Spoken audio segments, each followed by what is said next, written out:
Okay, welcome back. Solo role Mangging.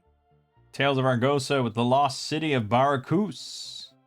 We are sort of in it. Well, yeah, I mean, we are, right? Well, as far as the module is concerned, we're in level 1 of the lost city.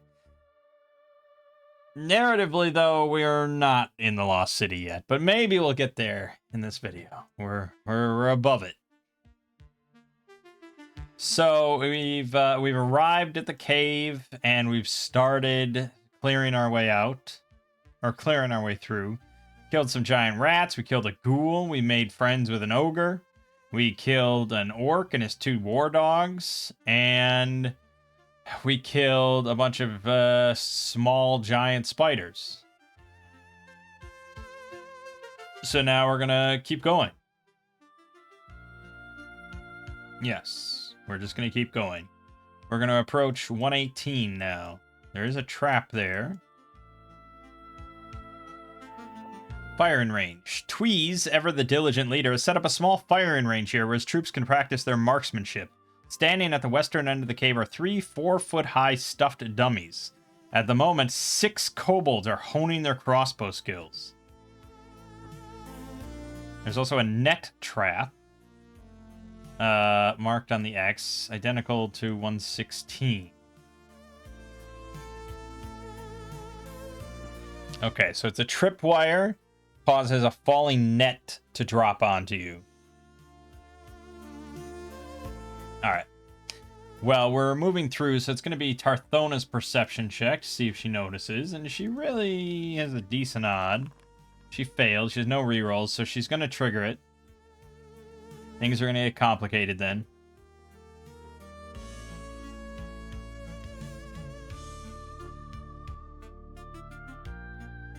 The kobolds. The last thing these kobolds want to do is engage in a head-to-head melee with big folks. If their caves are invaded and the general alarm has been sounded, Tweez instructs his kobolds to attempt to surround the party and begin a hit-and-run campaign.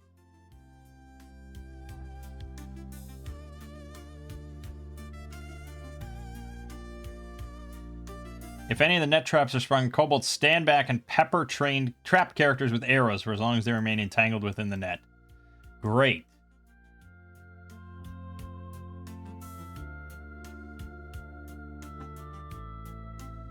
Okay. So the net, well, no. So she triggers the trap, the tripwire. The DM asks, what does she do? And she says, I'd leap back, which is always the correct answer. I mean, have we found an example where that doesn't help, or at least, you know, doesn't hurt you? I don't think so. How could it, I mean, what sort of trap would it be where that hurts you to do so? And again, you have very limited information. All you know is you've triggered a tripwire. There isn't much other things. Like, I know that it's a net falling on me, and if I knew that, maybe there'd be something better I could do. But when you don't know, and all you know is you've hit a tripwire, you just leap backwards. I don't know. It's one of those systems that it's like, I like it in theory, but in practice, just does not work. Just falls apart. So you could skip over the whole, what do you do? Because the answer is always, I leap backwards. So it's just going to be a luck dex check. As is. She fails. Boy, this is not a good look for her. So the net drops down on top of her right in front of the other 2 walking towards her, you know. So we're going to go to initiative now. Because the kobolds know they have something in a net, and they're going to assume that it's something they want to shoot. So they are all going to be rushing over to shoot. And so it's a question then of...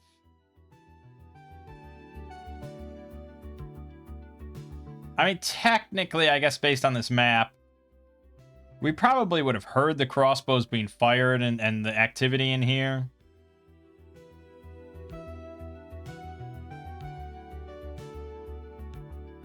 And so maybe we would have been more cautious on the approach or something like that.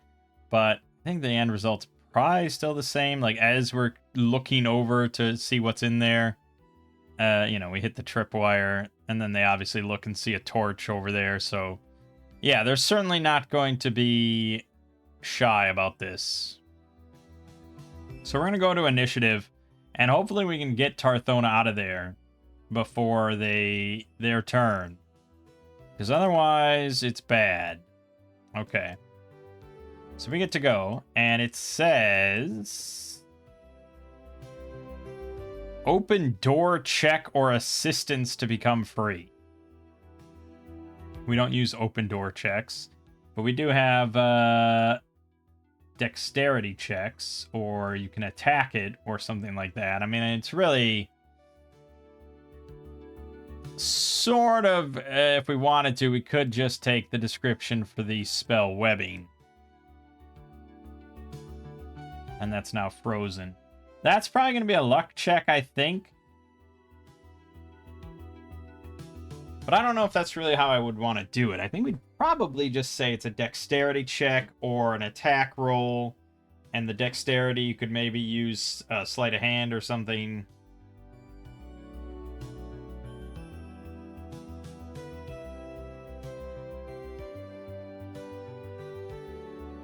It's an action instead of attacking.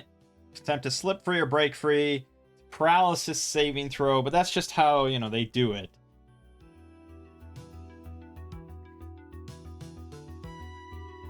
Contortionism proficiency. Would I use sleight of hand, or would I use, I think so.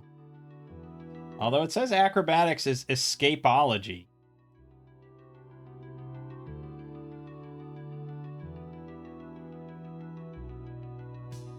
Alright, yeah. Acrobatics, I suppose, is the most sensible one.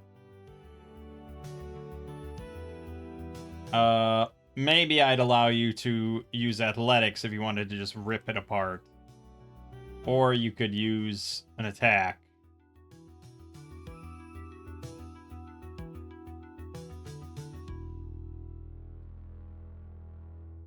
Yeah, so... Dungeon bashing proficiency throw at -9. That seems pretty bad.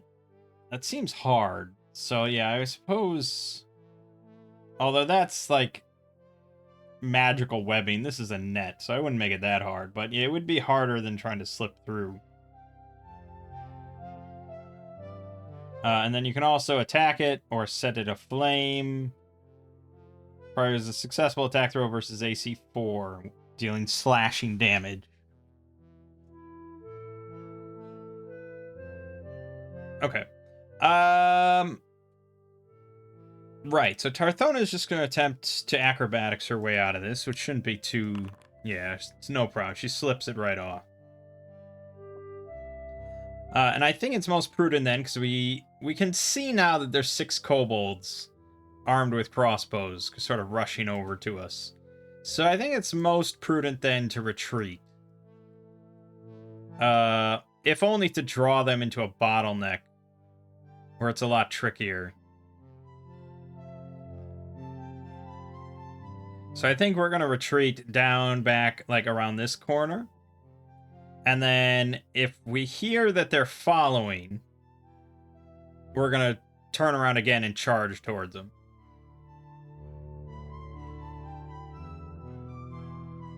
Okay.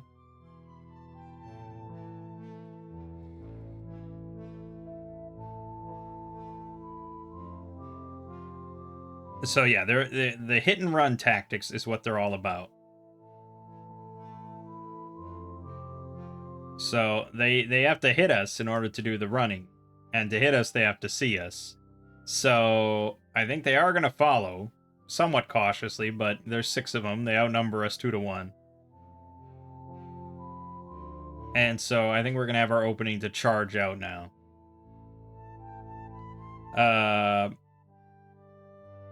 Are they expecting this? Probably not. I mean, we fled. So I'd say it's unlikely. How do I want to...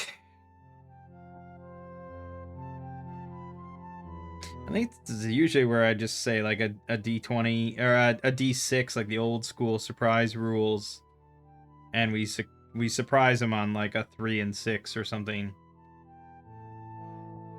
All right, yeah. So if I roll a 1, 2, or 3, they're surprised. Okay, they are quite surprised. They did not expect this. That's helpful. So we get a surprise round on them. So I think we're gonna have Nathun immediately just pop out with his crossbow and fire. He gets to roll advantage. That is a hit. These are kobolds, so they're pretty shitty. They have 2 hit points each and 12 AC. They're not particularly good. Does this give them any better stats? 1d4 hit points, 12 AC. Yep, that's what it is. So, for the firing range specifically, there's a 3 hit point, 2 more with 3 hit points. No, 3 of them with 2 hit points, 1 of them with 4, 1 of them with 1. We'll just average it out to 2 because it's simpler. So, yeah, Nathun just brains one of them, bolt straight through the head. He could attempt a major exploit, I suppose, to try to do a little bit of, 2 birds with 1 stone kind of thing. Yeah, he doesn't roll much for his recoveries, so sure, we're going to give him a major exploit. He's just going to try to kill a second one, so it's going to be straight up luck perception. No penalties or anything like that.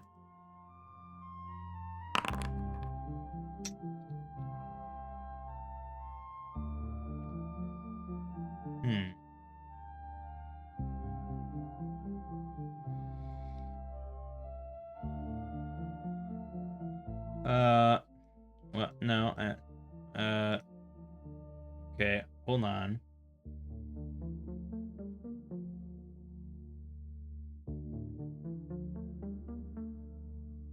On a terrible failure, GM improvises a special penalty or setback. Alright, he's fucking re-rolling then. Alright, normal failure, fine. Tarthona is then going to, charge forward. I think she's mostly just going to slice and dice. And there's not really anything fancy here, so that's +3 on the roll. That is a kill. Decapitated 1.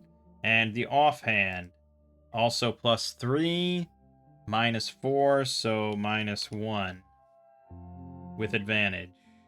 I didn't roll advantage on the first one. That's another kill. 3 of them are down. Porridge then is going to charge forward as well. So he gets 3. Advantage. That's another kill. 2 of them remain, and we get to roll initiative now, because that was the surprise round. Great success. Tarthona swings again. +1. Kill. Offhand. This is now -3. Crit. Done. Combat over. A fucking butchering.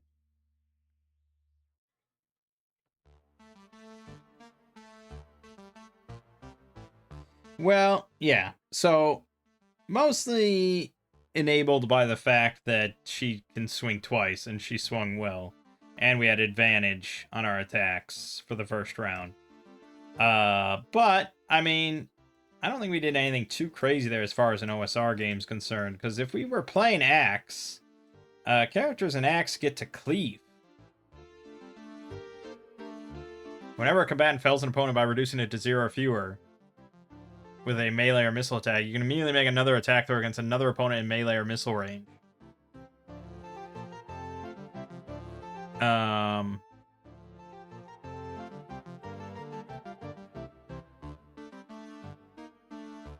Yeah, so a fighter gets to do a number of cleave attacks per round equal to their hit dice.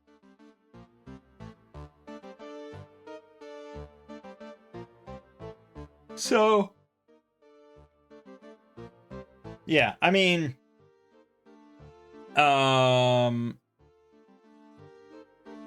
you know, so there are rules sometimes for being able to attack more than once. I mean, I know definitely some games let fighters just keep attacking like one-hit dice monsters and stuff, or they, you know, they can kind of just keep going for a little bit. Multiple attacks.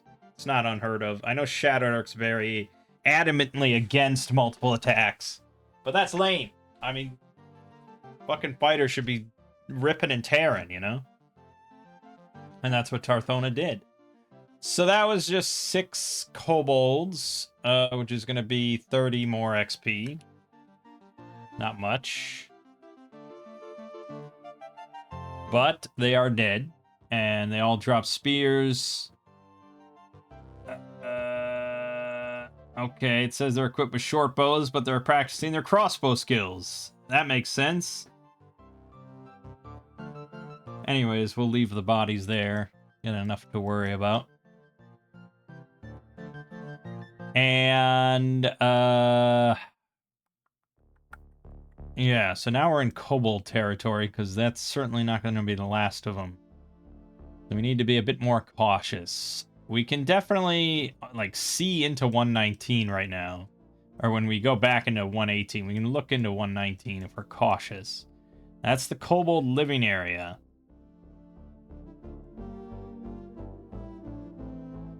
Yeesh.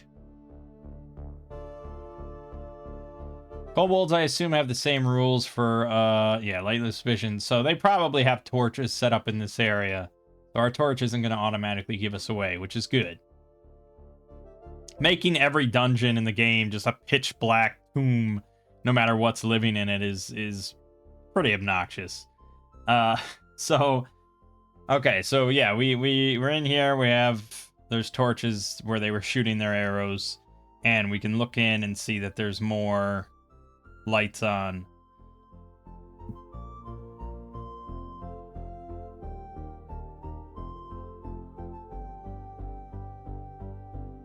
I think probably it's not going to take too long for someone to notice that the 6 kobolds that were in here are no longer in here.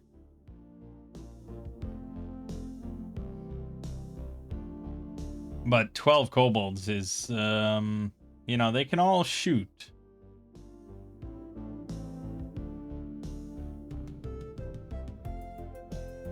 And all shoot pretty painfully.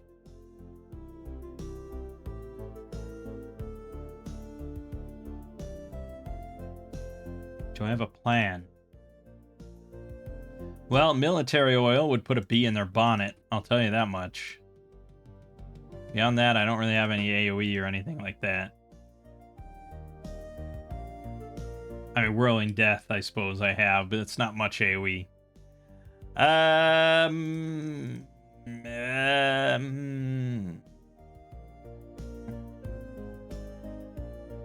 Or we could try and avoid it and move on. Because...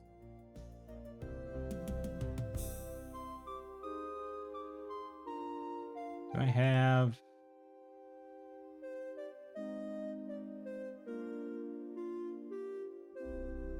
116.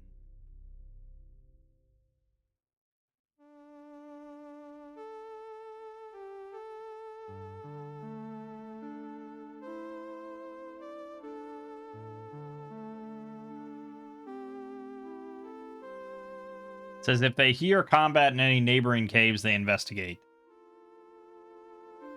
Okay, so they probably would have heard something.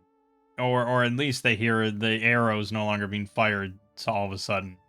I can't imagine the kobolds here didn't say something or shout something, but it does get complicated then as far as just like organizing and keeping track of everything. But these 2 kobolds, we can at least, yeah, account for them.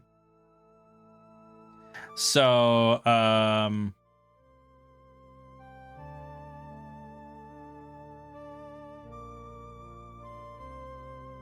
so we're like here right now, like looking around the corner. You know, Tarthona's looking around the corner, looking in on this living area.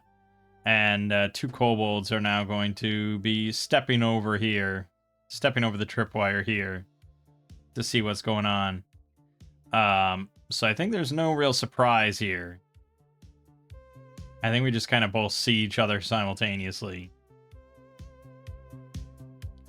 So that's going to be something. They also have spears and short bows. Let's roll initiative again. Failure. No option. Okay. Hard to say exactly where the bodies of the others are, the other kobolds we killed. If they're within sight of here or not. Probably, maybe they see like a kobold leg sticking out or something and blood spilling and pooling. So I think they're going to now create a problem for us. They're probably both going to run and alert the others. 17 is the kobold shrine. There's 3 more there. And yeah, I think they're all just going to kind of gather up.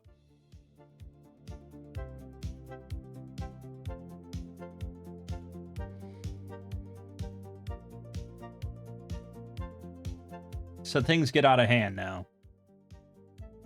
They noticed us before we noticed them, I guess. And so we just turn and we see them running and shouting. I think we probably would see them like hop over the tripwire there, though. So that at least tells us something.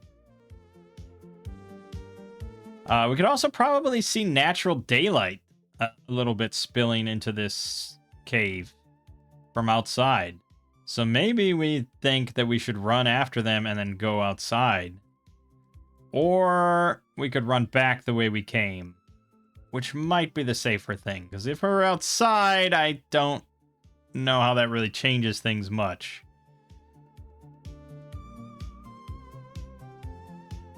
Yeah, it's always hard to say because I have knowledge of the map, you know. But I think we retreat again. They're going to rouse up the whole damn place now. So we're going to run back the way we came, leap over the bodies on the ground and go back to 113. And yeah, we know that there's traps around. Also, I'm going to tick down our torch. We know there's traps around in 113. There was a trap here that hit her in the face. So we might assume that, this is still all kobold territory. We might assume then there's a trap over this way, because we've encountered several traps. So I'm going to give Tarthona a perception check with +2. She's going a little slow. Okay, so she does spot another one of those spiked club traps, tripwires here. So we're going to nimbly step over that and keep going down this way. That leads us to this intersection between 21 and 24. 21 is another intersection over to our west, so we really wouldn't see much. And then 24 is the water cave. Large cave has a 20 foot to 25 foot high ceiling dominated by a small lake that is fed by an underground spring. The water, which flows down quickly to a depth of 20 feet, is cool, potable, and flows gently northeast. All right, so I think we would pretty readily hear the sound of moving water to the east. That's not too crazy. So we either go sort of back in this direction towards the unknown or to the east towards water. We might assume that water means living sapient creatures and things like that, and that might be where the kobolds have like their massive orgies that they're doing right now, and we'll walk right into it. Who knows what? I'm gonna have to roll an oracle on this one. I don't know if I can make an intelligent decision because it's could go either way. So, well, we'll just roll a d2. 1 is towards the pillar, 2 is towards the water. All right, we're gonna decide that water is not the answer to our problems right now, and we're gonna head towards the pillar. Now this spot is pretty. 22 is like right there. But those are empty caves, so that's fine. We're going to tick down the torch again. We arrive at this pillar, a 4 foot high, 2 foot wide stalagmite, standing like a natural pillar in the middle of this intersection. Close examination of the stalagmite reveals it has been carved with runes, though these ancient letters have faded significantly over the years. Written on the pillar is the following prayer. Give me the strength to stand when weak. Give me the strength to run when tired? Or no, it doesn't seem to be a typo. Give me the strength to run when tired. Give me the strength to laugh when sad. Give me the strength to stay when frightened. Give me the strength to lay down my sword when the fighting is done. This is the warrior's prayer, necessary in procuring the Sword of Kel in area 4A7. Oh my god.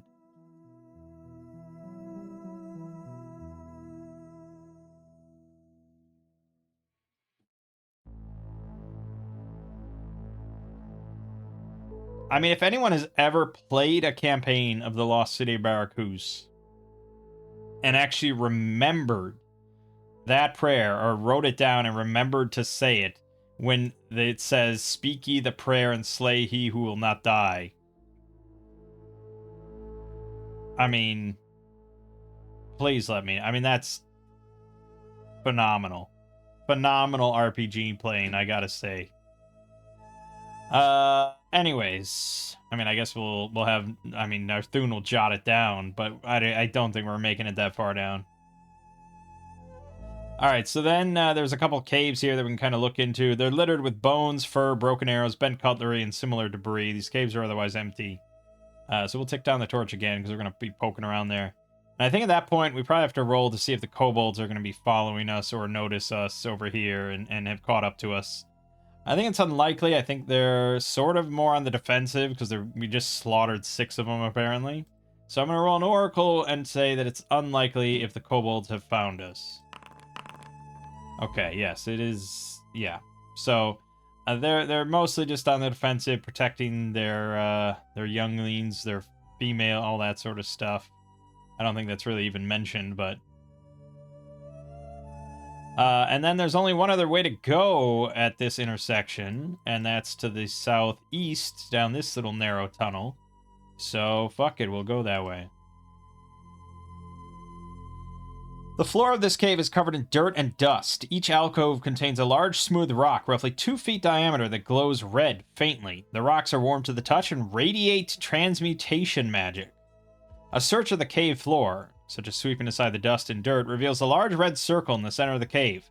If someone kneels before each stone and lays their hands upon it while simultaneously another person stands on the red circle, the person standing in the circle gains 4 hit points for 24 hours, while the 3 people touching the stones suffer a 2 hit point loss for 24 hours.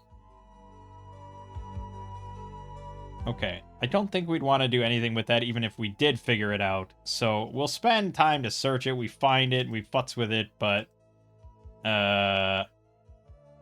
yeah, we probably don't line it up like that, and we'll just move on for now and take note of it. So that's going to now get us back to going towards the water cave.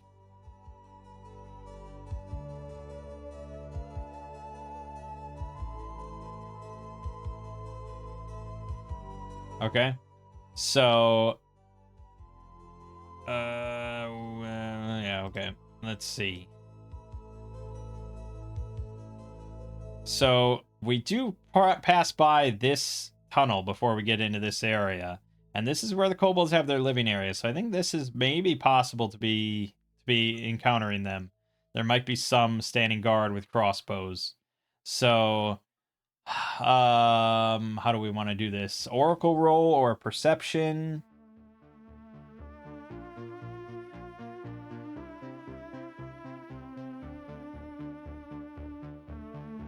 Okay.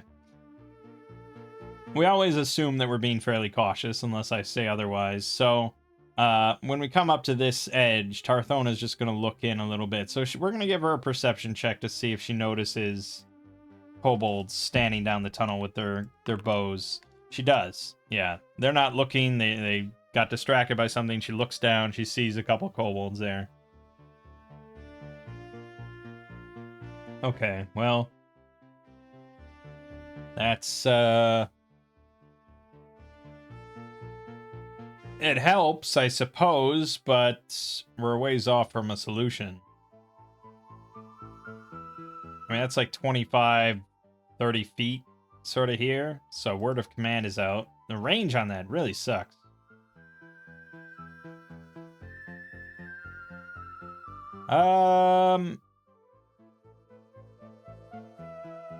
We either try to stealth by,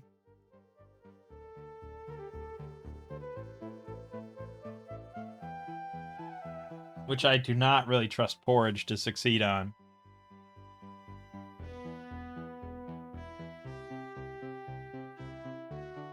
There's a lot that can go wrong with any plan. There's 2 of them, so I have decreed. So, can't really just snipe one and move on. And even if we did, I mean, that's their living area. They're going to be within sight of everybody. So our only real hope of avoiding any sort of notice, then, is to just sneak on by in the dark. They have lightless vision, but it's out to, like, 30 fucking feet. 60 feet, oh my god. So, yeah, they can sense they can see movement as if it was dim light. So us ditching the torch doesn't really do much for us. I'll do it anyways, because it's about to go out.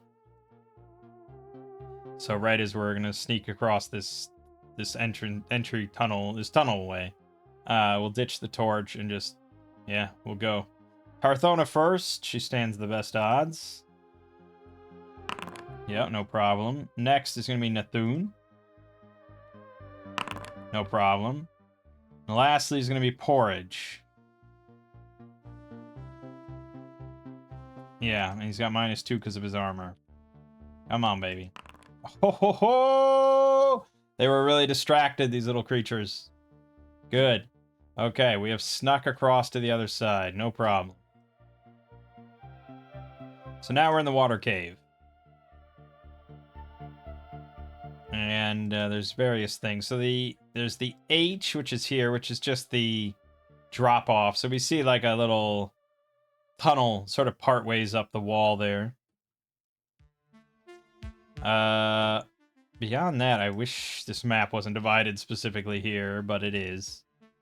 We can see water now as we go over here. We see water.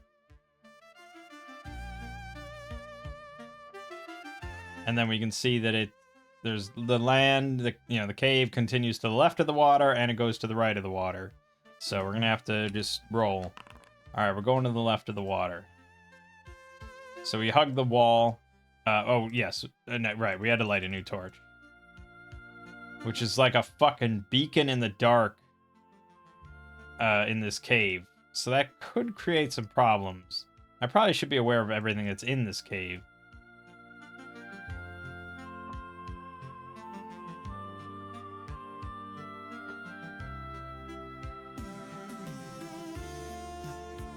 So there's... Oh, I also had to roll a random encounter check. 1 and 4.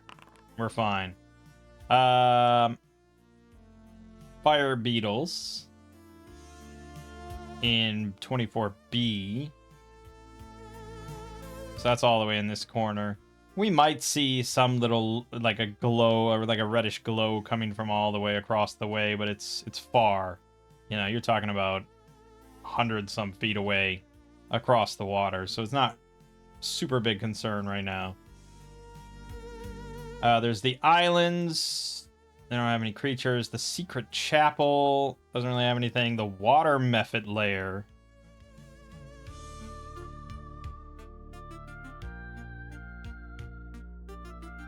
With acidic steam.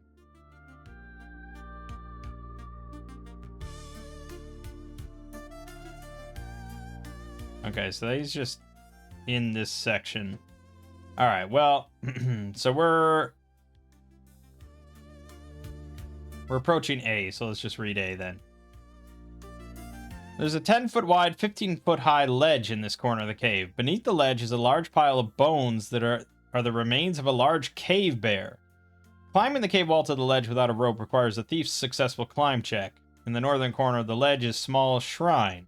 A 2-foot-tall bronze statue of a maiden holding an offering bowl sits surrounded by small, intricately carved stone flowers. Within the offering bowl is a medallion depicting a beautiful human eye attached to a simple silver necklace. Wearing the amulet grants the wearer protection from charm and sleep. However, if the amulet is removed by anyone with an alignment other than neutral, the bones on the cave floor below assemble themselves into a large skeleton that attacks the possessor of the amulet and anyone associated with him. Okay. Hmm.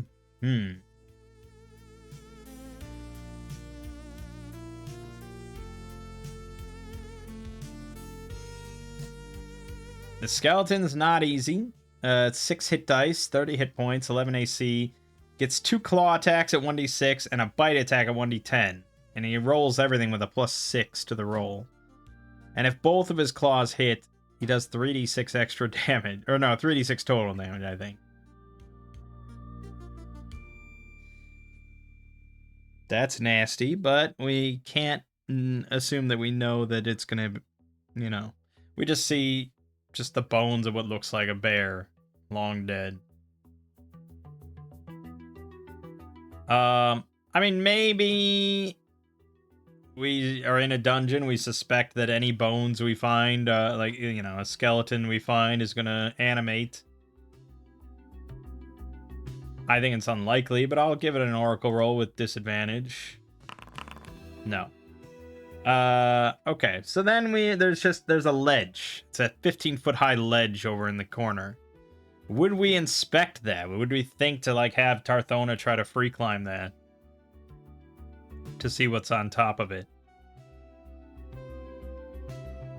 I think we'd probably search the area at the very least. So I'll give it an oracle roll if Tarthona wants to climb the ledge. She does. Okay, so she's going to see if there's anything up there while we're poking around for 10 minutes or whatever. So that's just going to be an acrobatics. Yeah, acrobatics.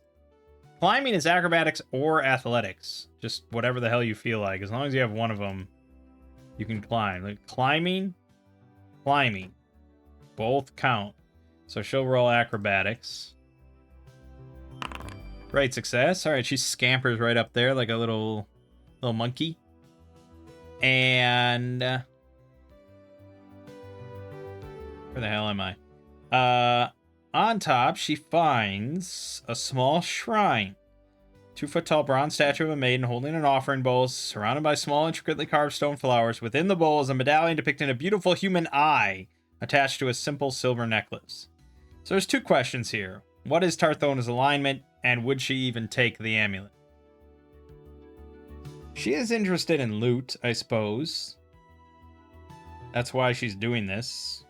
She used to be a barkeep, and now she wants money and glory and fame. So I wouldn't say she has any particular hang-up about taking it other than like risk assessment of if it's dangerous to take it. So she might actually want to get Porridge up here to like roll a divine lore on this shrine to see if it would be hazardous to take this. So, did she carry a rope? Yes, she did. His rope is still back at that other ledge, but she's going to lower her rope so Porridge can climb. And Nathun will climb up as well, because he doesn't want to be left down there alone. So they're all up there, and Porridge is going to inspect this shrine with his divine lore. And he gets to use willpower. He succeeded.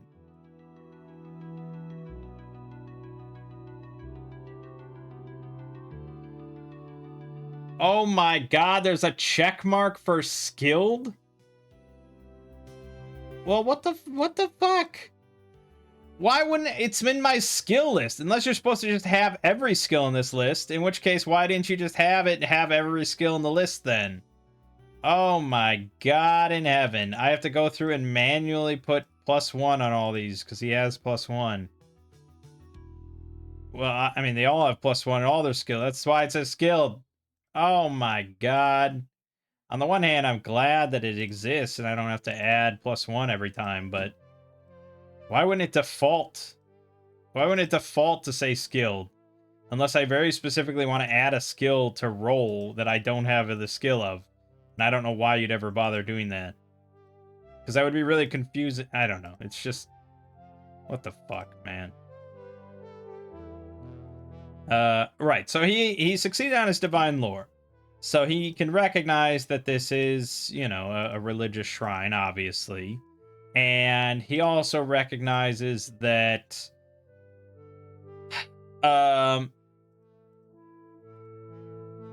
we'll put it this way. He recognizes that taking the amulet would be okay by someone of, like, yeah, I mean, I guess.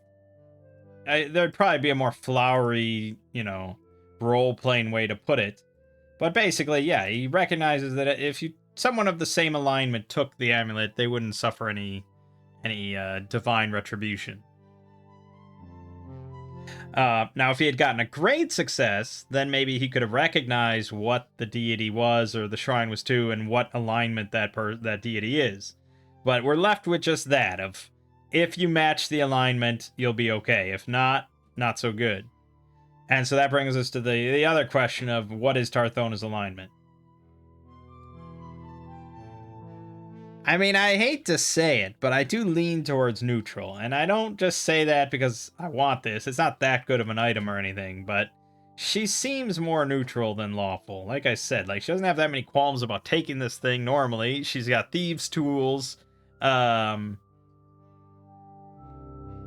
She's a ward, she kills a lot of stuff. She was a barkeep. I don't really see her as especially lawful.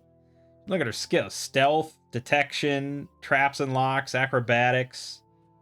I mean, she's not entirely on the right side of the law from the sound of it, so I don't think I can say lawful. I could say chaotic, but I almost never make a chaotic character. I'd have to very much go out of my way. Porridge is lawful, because basically, practically every cleric I'm ever going to make is going to be lawful. And then Nathun, yeah, probably also neutral, just for similar reasons to Tarthona. So yeah, I mean, unless you're specifically like a religious character or have some sort of big religious background, I imagine most characters to be fairly neutral in the grand, like, scheme of alignments and stuff. But then maybe you just assume lawful is the default, because most people are lawful. They follow the laws, they abide by the laws. But I think Tarthona has a bit more argument to be neutral. So, yeah. The problem is she doesn't know what the alignment of this deity is. So it would be kind of a risk on her part. Especially with her being not very religious. It's like, why would she... I would say it's kind of unlikely. Porridge is not going to touch it. Yeah, he has a little bit too much respect for altars in the middle of dungeons to start taking out of their offering bowls. But I'm going to give oracle rolls for Tarthona and Nathun. It's going to be with disadvantage, though. So, will Tarthona take it? No. Will Nathun take it? No. Alright, so they both decided that it's probably not worth the risk. And they're just going to leave it. And they're going to climb back down. Tarthona's going to collect her rope. And she's also going to climb down. And I'm not going to make her roll for climbing down in safety. Okay. So we move further to the east. And I think that ticked down another torch. We move further to the east. And we come up to the edge of the cave here. So it's just water now at the edge. So we either have to decide if we're going to get in to the water, because we can see that this river kind of extends towards the northeast. Or we go all the way around and see if there's some other way. The problem is, there is literally no other way down. If we want to go down into the Lost City, we have to get into the water. Which is pretty wild. Because I think that's a very, like, last choice for most groups, in my experience. Most groups are not going to just get into a river in an underground lake in the dark. So that's pretty diabolical, I gotta say. Pretty much guarantees that they're going to search everything. And then I think a lot of groups would just be like, alright, we're done here, let's leave. And just never see this mega dungeon. So I think the authors may have screwed themselves a little bit there.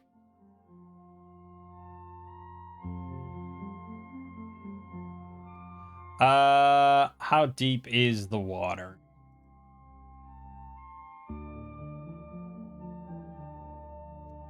It says it flows down quickly to a depth of 20 feet.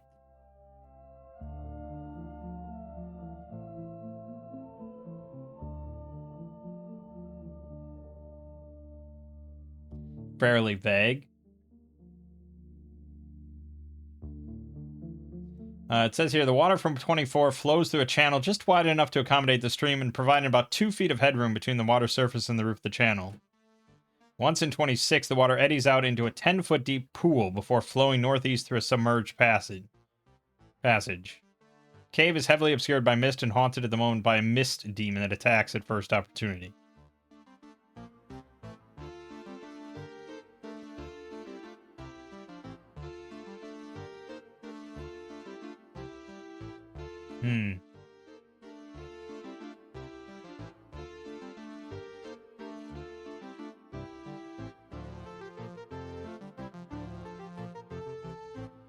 Okay.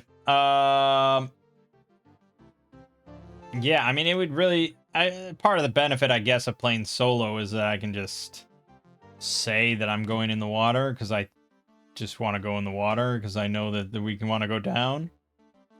If I leave... If I left this up to logic entirely, like I said, I don't think we'd ever find this.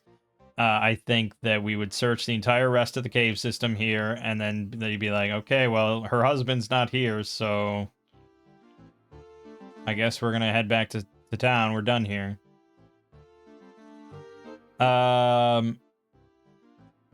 What I can do, I suppose, is I could search the rest of the caves, and at that point be like, well, we know that he's somewhere down further below, so I guess we're gonna have to get in this river. It might lead us somewhere. I guess we could do that, but I'd have to search the whole rest of the cave, which will take a while. So I don't think we're going to get into the Lost City this video. So we're going to go back all the way around and go back to this way. And while we're walking around, I mean, we see these islands in the middle of this lake. So it's C, D, and E. Each of these islands is comprised of solid rock rising out of the water like the craggy backs of a subterranean sea creature. Atop each island is a 3-inch square iron box. The boxes are unlocked and empty, though there is a key-shaped depression in their base. Each island also has a secret trapdoor in its center opening to a chute that descends 50 feet straight down and leads to a 10-foot wide passage carved from the rock.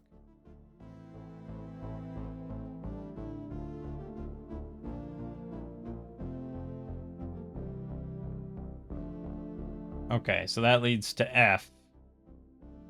And then there's a secret that leads to 25. So F is the secret chapel.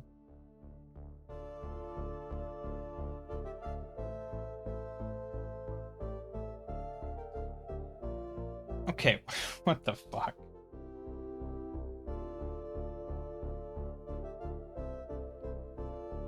Okay. So you'd have to swim out to these islands.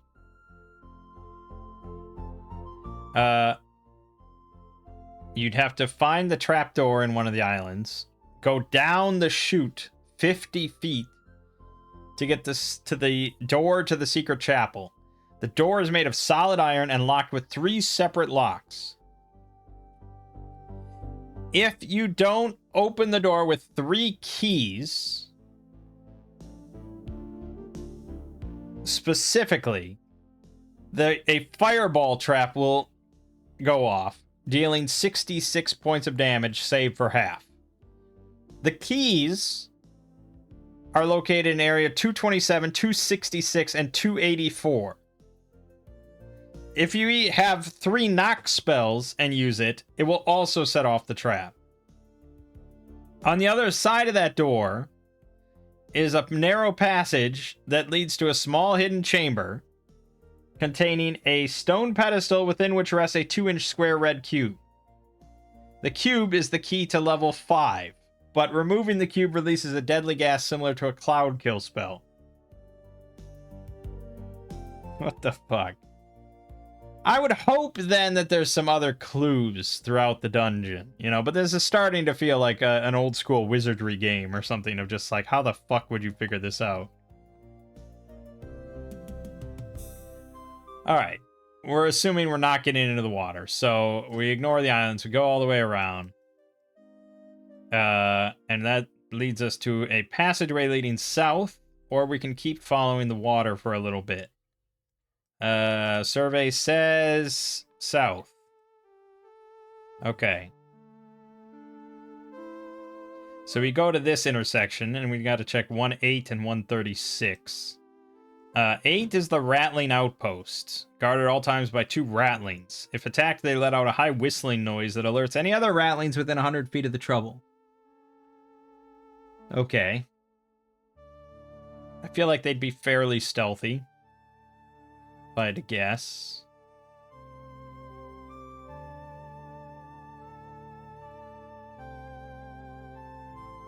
So they probably already know we're here. I don't know if there's much stealth. Although, are we assuming rattlings? I probably am treating them like beastmen, right? So, lightless vision. They might have lights, but they probably wouldn't. These guys are specifically like scouts or it's an outpost, so they're just there to warn. So they probably wouldn't have any light to stay hidden.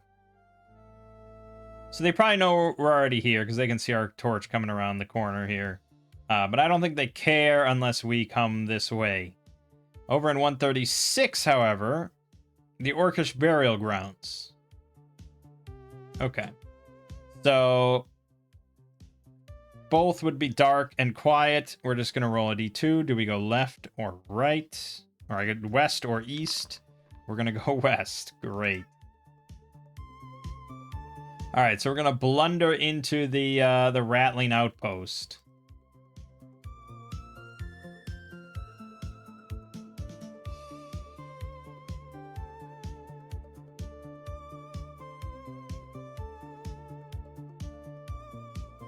I don't know if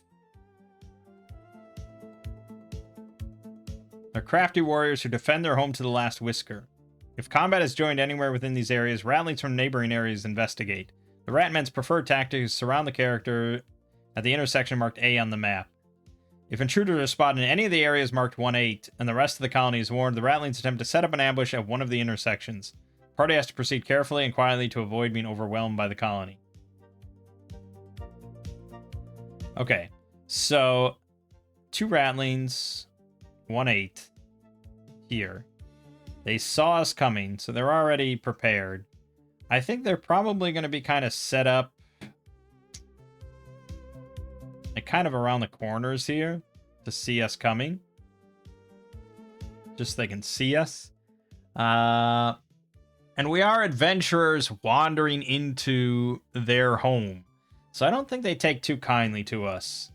And I think it's pretty unlikely. Yeah. So I'm going to do a reaction roll, but I'm going to do -2. So -1 overall. Okay, yeah. They're not too friendly to us. So we're going to give a group perception check just to see if we notice them to avoid surprise. But otherwise, they're going to attack us from a distance and then run.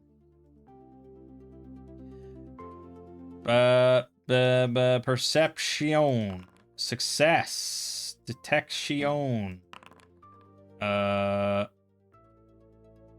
okay, it added +1. Nice.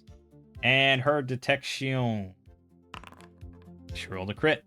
So yes, we do definitely see them. So we notice just as they're about to pop around the corner, just in time to sort of, get his shield up and for her to get in battle position. And now we can just roll initiative. Good. Hey, Thune will fire that crossbow, baby. Woohoo! I think that's a sniper-rooney. No doubt about it. They have 4 hit points or so, 13 AC, so yeah. Fucking drop dead. Tarthona then will charge in with her short sword for a total of +3. Natural 19, decapitated. That was pretty quick. I don't think that we'll be alerting any other rattlings. Oh, they actually didn't even have ranged weapons. They just have short swords and shields. It says, after taking a round or 2 to slow down intruders, they'll attempt to retreat. I don't know how many creatures in this game are surviving a round or 2. It's unlikely, especially with 4 hit points. So I don't know if they actually would have done that. I thought they had, like, javelins or something. Well, I can just say they did. I can plant a javelin on them and say they did. Alright, now, we know then that this is Rattling territory we stumbled into. The ogre told us they don't like people. They seem to be armed and they're ready to defend their home. So I think we'll leave this for later. So we're going to double back now. Leave those corpses there. And go do 136. It's going to be another 10 minutes. I mean, overall. So we end up in 36. This low-roofed cave, 5 feet high, contains 9 crude stone sarcophagi, all of whose lids have been pushed aside and whose contents long since plundered by the cavern's transient occupants. These sarcophagi once housed the remains and personal effects of Orcish tribal leaders. The lids are inscribed with rough Orcish lettering, giving the chieftain's name and primary accomplishments. Okay, so we can't read any of that. The sarcophagus marked with an X contains a false bottom that leads to a rusty metal spiral staircase descending to Area 219 below. Oh, never mind. Multiple entrances. Although narrow and rickety, the staircase is stable and is one of the easiest methods of accessing the lost city of Barakus. The drow in Area 135 replaced the false bottom when they came through here 2 days ago. Okay, well, we are searching the room because we searched basically every room. So I think we will find this false bottom because we're searching those sarcophagi. That's where a lot of good loot is usually located. And we find, we pull it out, and sure enough, there's a staircase leading down. That's very promising. And in the interest of just getting into the lost city of Barakus, finally, I think we're going to descend. With this level begins the lost city of Barakus. By far the largest of all the levels, this area is home to a wide assortment of foes, including a small tribe of goblins, a band of orcs trapped by minotaurs, and 2 warring bugbears and their hobgoblin henchmen. The great gates to the city can also be found on this level, although they have long been blocked by an impenetrable cave-in. Although the passages and chambers described here were indeed once part of a great underground city, its original builders vacated centuries and centuries ago. In the intervening years, the city has been home to numerous creatures, many of whom have altered the architecture slightly to suit their means. Thus, only a few remnants of the original society still exists. Mostly, the chambers of Barakus are crowded with the debris of centuries of monstrous habitation.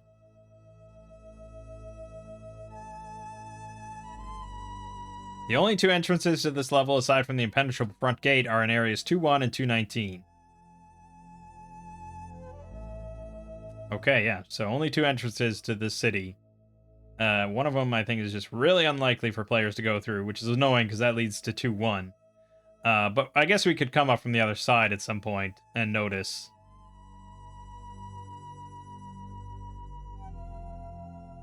A marked contrast from the caves above, the walls, floors, and ceiling are made of 6-inch square mortared stone slabs. In a number of places, the walls have been knocked in and rough caves and tunnels have been dug from the earth. The level is essentially divided in half. Each half has its own set of random encounters. The northern half is comprised of areas 2-1 to 248. Southern half, 49 to 84. Jeez. That's a big level. I think we can all agree on that one.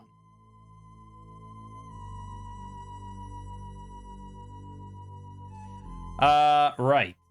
So we have the northern half, southern half random encounters, which include goblins, rats, ghouls, bat, bugbear, shocker lizards, gnolls, hobgoblins, a cockatrice, a grick, a shadow, ogre, 1d3 ogres, oh my god, and a 6-foot diameter spider.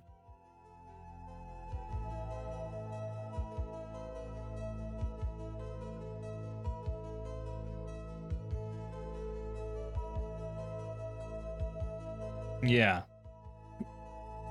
Okay. Well, we, oh my goodness gracious. What an area. Yeah, and we gotta get to 268A specifically to rescue this guy. We'll never find that shit. But we can go straight down to 219. This enormous chamber contains 25 mausoleums. The mausoleums are made of stone with abstract, ornamental carvings along their doorways and contain only an empty sarcophagus. These crypts were all plundered long ago. Currently, a ghast, drawn to this place for its feel of death, haunts this chamber. Making full use of the mausoleums, the ghast waits for the proper moment to spring out and surprise the party. As they approach the mausoleum marked A, the characters can see a narrow metal spiral staircase. And yeah, okay. And this is why you don't just read that stuff verbatim or anything. Okay. Alright, a ghast, huh? I don't know what a ghast is. Is that in the monster manual? No, it is not. I might need a proper description of a ghast then. Is that a ghost or is that a ghoul? Is it is it a ghouly ghost? I don't think that's in OSE.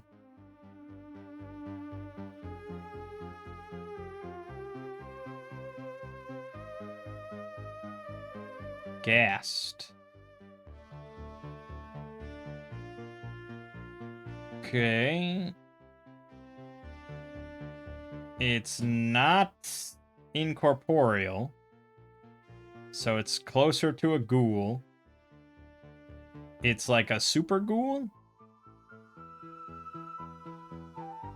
More powerful subtype of ghoul. Yeah, that's exactly what it is.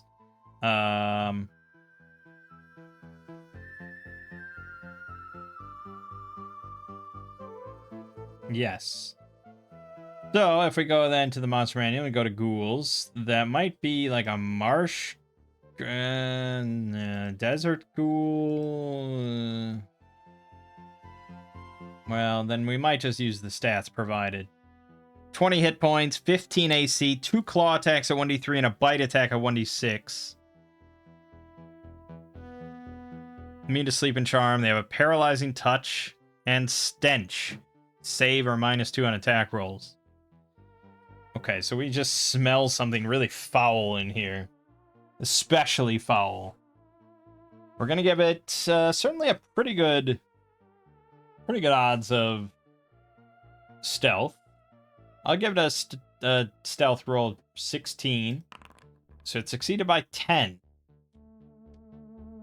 Almost certainly not noticing this shit. Nathun.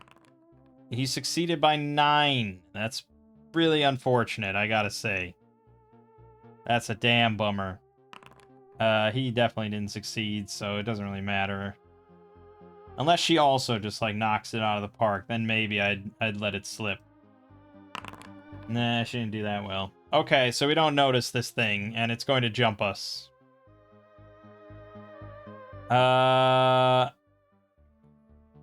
Yeah, I mean, as I suppose we're gonna search the room, because that's what we do. So there's a pile marked T in 19. I gotta find 19 on this big mix. Oh, it's here. This is a massive room. And the staircase was in A?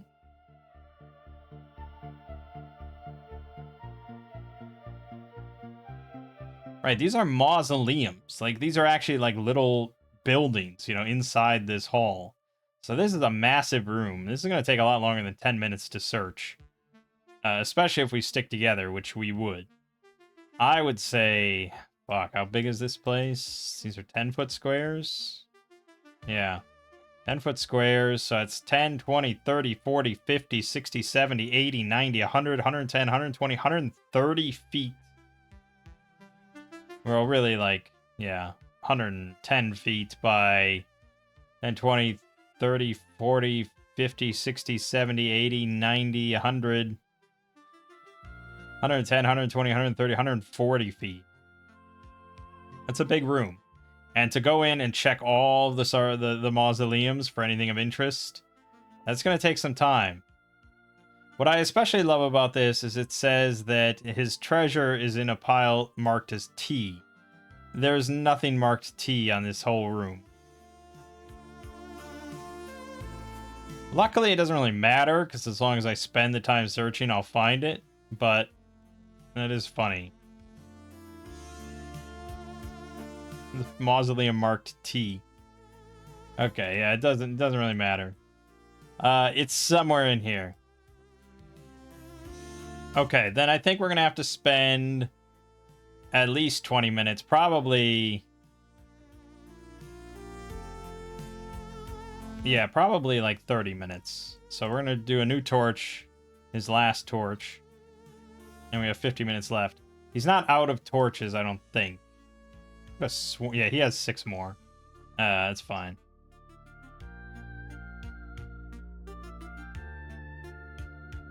All right, so we're just gonna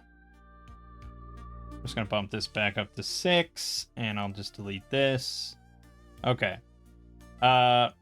So as we're approaching the treasure room, then he's gonna leap out and jump on one of us. Which one is it gonna be? It's going to be Porridge, the holy man, of course. That makes sense. That is logical. All right, so he's gonna get a full surprise ambush on Porridge, which is not pleasant. So that's +4 to the roll with advantage. First claw attack. Crit. Great, so that's 3 damage.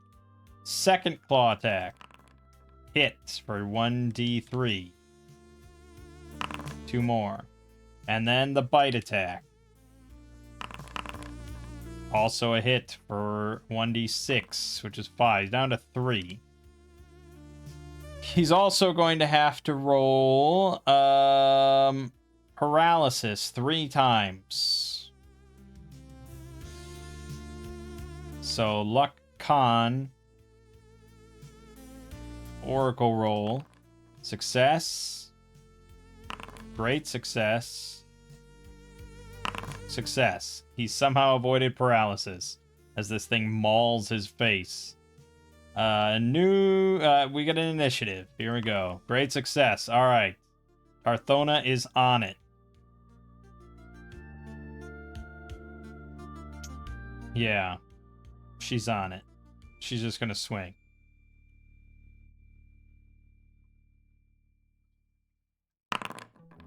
Miss. It has 15 fucking AC. Offhand. Natural 19, 5 damage. So he's down to 15 hit points. We'll roll D12. 6 on the blade trauma. Sliced nose. Loses their olfactory sense and 1d3 charisma until healed. It's so shitty and dumb and stupid, and I hate it. And it's almost like natural 19 may as well not exist, but it's like, I could have gotten him impaled, and he would suffer an automatic d6 at the start of his turn, and that's a 3.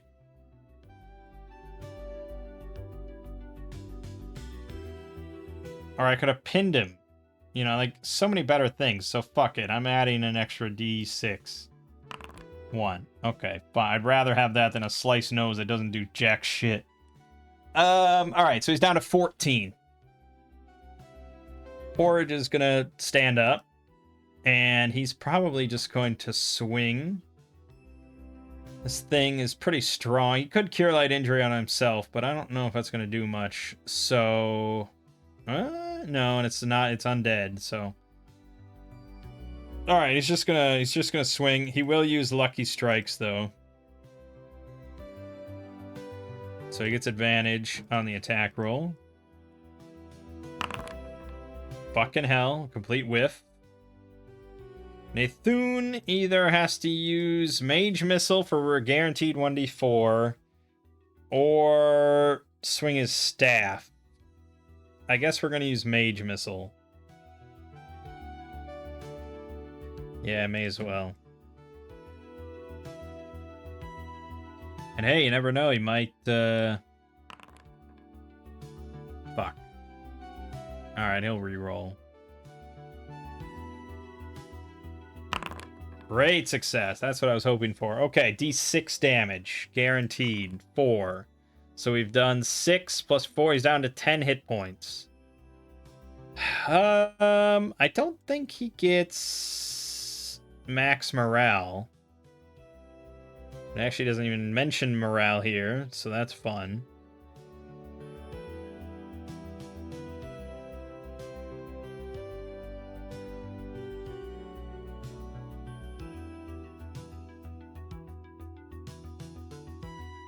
Ghouls, I think, are not... They don't get the full... They don't get the morale thing. No, they just get, like, +1. They're not, like, skeletons. So he could flee. He's at half health. He underestimated us, and he didn't even kill the cleric or paralyze him. So, yeah, we'll give him a 12 will. Okay, he succeeded. He really is hungry, so he's going to try to finish off Porridge. So that's 3 more attacks now. All at +4, but no advantage. First claw. Hit. Second claw. Crit. And the bite. Doesn't really matter. Porridge is down. Great.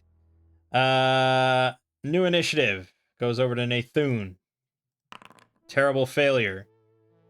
Would this thing try to drag Porridge off? Probably not. I think they're a little too intelligent. And they know that they'll be followed and slaughtered. So he's gotta go for this.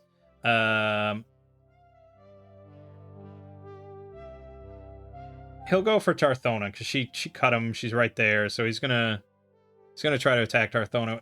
+4 again. Bite miss, bite miss, bite. Claw miss, bite miss. Complete whiff. Tarthona's too good. Tarthona answers in kind. Fumble. Counter with a claw. Hit for 1d3. 2 damage, and she has to roll Luck Con. Okay, she then offhands. That's -3. That is a hit for 8 damage. Whew, he's down to 2. Nathun has a 80% chance to kill him. Done. Zapped and over. Alright, good. We will feed Porridge the royal honey, which will give him a +2 on his death save. And he succeeds, so he's at 1. Now we will roll the d20 for his setback or injury. Also an 8. Infected wound. Lose 2d4 con and a further 1d4 con every dawn until the wound is healed. Treatment with the apothecary skill cures the wound after 1d2 days, or cleansing charm cures it instantly. Fuck. Okay. We need to get out of here then. 2d4. 6. It's at 5 con. That's not good. Because he was already down 2 con from the spider bite. That doesn't help. Luckily, he has a good amount of con. But now he's short rest. She got a great success, so we're going to go ahead and give her hit points. Fine. Short rest for Porridge. Okay, I think the great success has to go for his con. He can't recover the infected wound stuff until that is cleared up, but he can heal the spider poison.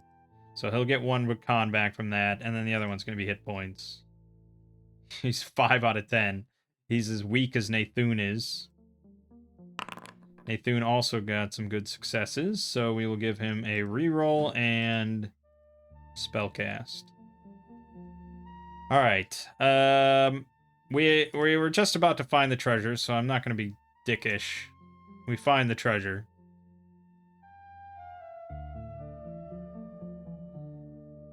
So, a set of leather armor, short sword, backpack containing 2 weeks' worth of spoiled rations, a vial of holy water, a set of thieves' tools, another set of thieves' tools, 50 feet of hemp rope, grappling hook, and a small wooden box containing 25 gold and a potion of healing. Okay. Fine. We'll throw on another potion of healing. Tempted to have him drink it, to be honest. 5 hit points is... Yeah, fuck it. I'll take the 25... No, we don't get it if we don't bring it back, so we don't even get 25 XP. 26 plus 1. Alright, he's at full health, technically. The 25 gold, we take that. I'll just add it straight to here. And the rest, hard to say. We're probably going to leave that rope. His rope that we use, so he'll take that. So I don't have to adjust the inventory.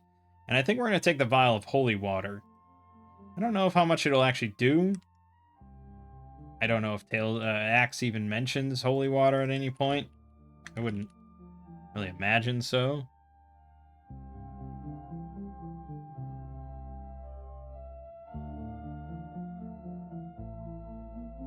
Holy water and rebuking now affects you as if you were a white. So holy water does exist. Yes, some classes start with it. Definitely exists.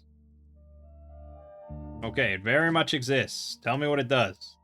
Okay, so many people get holy water. Or unholy water. Okay, like everybody gets holy water. Alright, thank you. And it's in this screen that I've looked at a million times. Holy water is water that has been sanctified by a divine caster of 7th level or higher.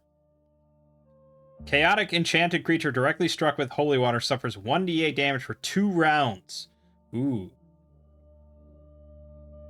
Okay, well that's very useful then.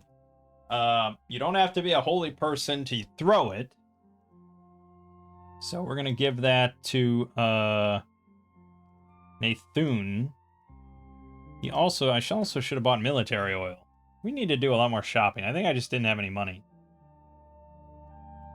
Vial of holy water. 1d8 for 2 rounds on chaotic. That says chaotic enchanted creature. Now, I don't know exactly what that means.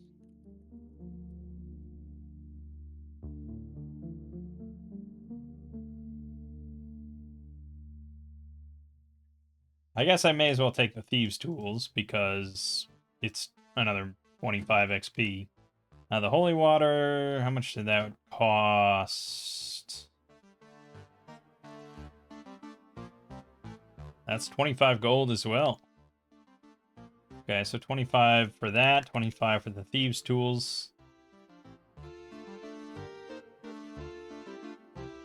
Okay. And the grappling hook is another 25. Jeez.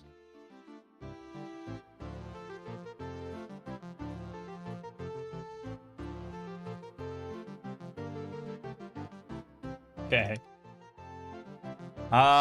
Good. We're good. I thought it was going to be a lot bigger loot, but we really can't afford to keep them here. Now, it said that, treatment with the apothecary skill cures the wound after 1d2 days. And I think there's a section for... No, there isn't.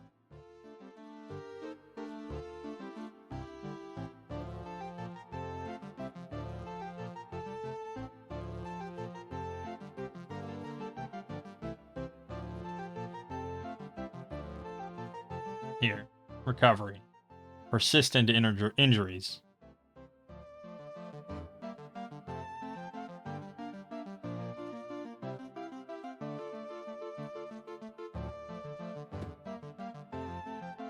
Well, either way, I mean, even if I did go, like, out into camp and we used apothecary, he still needs time to recover all the con, which is pretty much guaranteed to be a long rest to get back all your attribute loss. So no matter what, we're going back to town. But I think probably yes. Like, once we get topside, we'll roll apothecary. Nathun to sort of just like suck the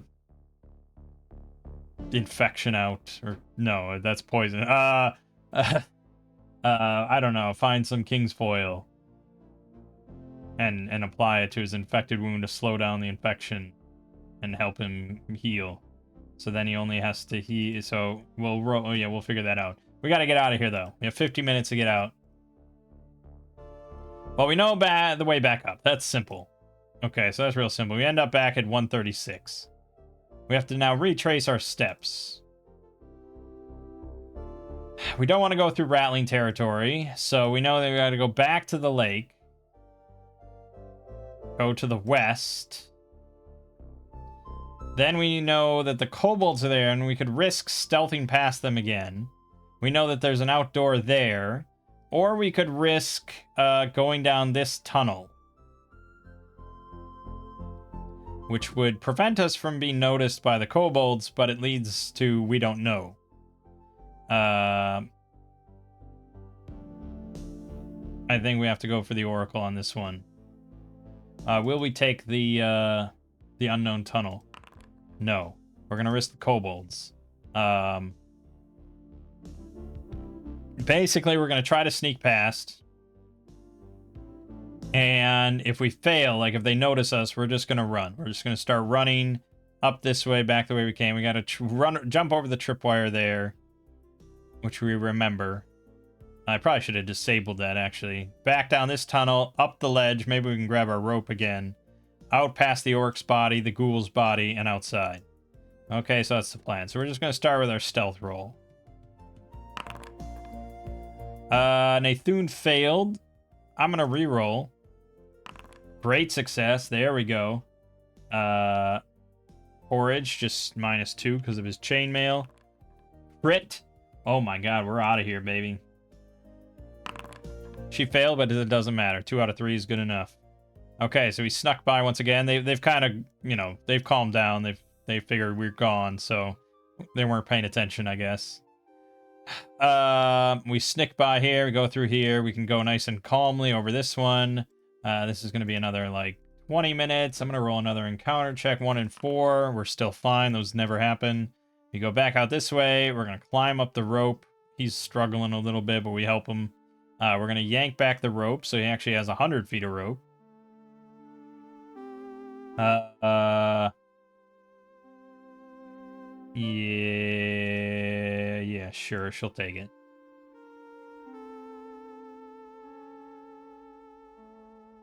Okay. Pull that up. Go past the orc's body, past the ghoul's body, and we are out of there, and that's the end of the torch. Pretty much. I mean, we throw it away after that. Alright, is our mule right where we left it? We were in there for how long? Like, how many torches did I go through? We were in there for a while, I think.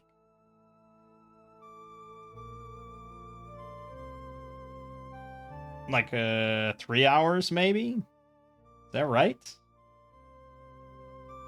It was an extended trip, so let's say 3 hours. So now I need to decide what the odds are that the mule had a random encounter. And I want to establish this as sort of a baseline. I don't want it to be too mean, but I also want it to be something that can happen, and you know, like it should happen. And there should be some modifiers to this. Like, if you took the time to find a good hiding place, or if there are good hiding places or not. The sort of nature of the environs, if it's a really dangerous location or not. And other things like what you have with the mule, or if you have a cart, or if you have a caravan, how noticeable it is. I think there should be all sorts of modifiers like that. But do I want to... I feel like a D100. That allows us to have the most flexibility as far as modifiers. So we need a baseline per hour. Again, it should be fairly generous. Let's say a 10% baseline per hour. There's a 10% chance baseline that something will encounter your caravan, your cart, your top side elements, however big or small it might be.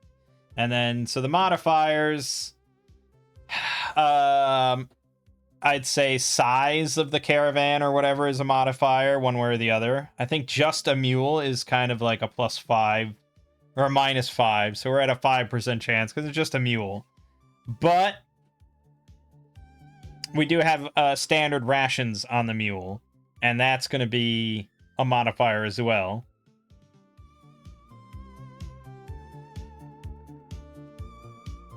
Let's say 1% extra chance for every week of standard rations. Is that fair? It's not that much food, I suppose, but it's kind of a bit of food. So we're at an 8% chance right now per hour. We didn't really specify if I was putting him in a hiding place. I know in my head I was like, that's the norm, but that's not how it works when you play RPGs. You kind of have to say stuff to the DM, otherwise it's not accounted for. So I guess I didn't find that good of a hiding place. So we'll do another minus 5% for that. If we put him maybe in like a not a dumb place, but we didn't go out of our way to find a really good hiding place. So 13% chance per hour is what I'm sitting on. As for the environment, it's not too bad. We're not deep in the hills or anything. We're near the road. We're near the river. It's not a horrific area or anything, but it's not super peaceful either. So we'll just leave it at 13%.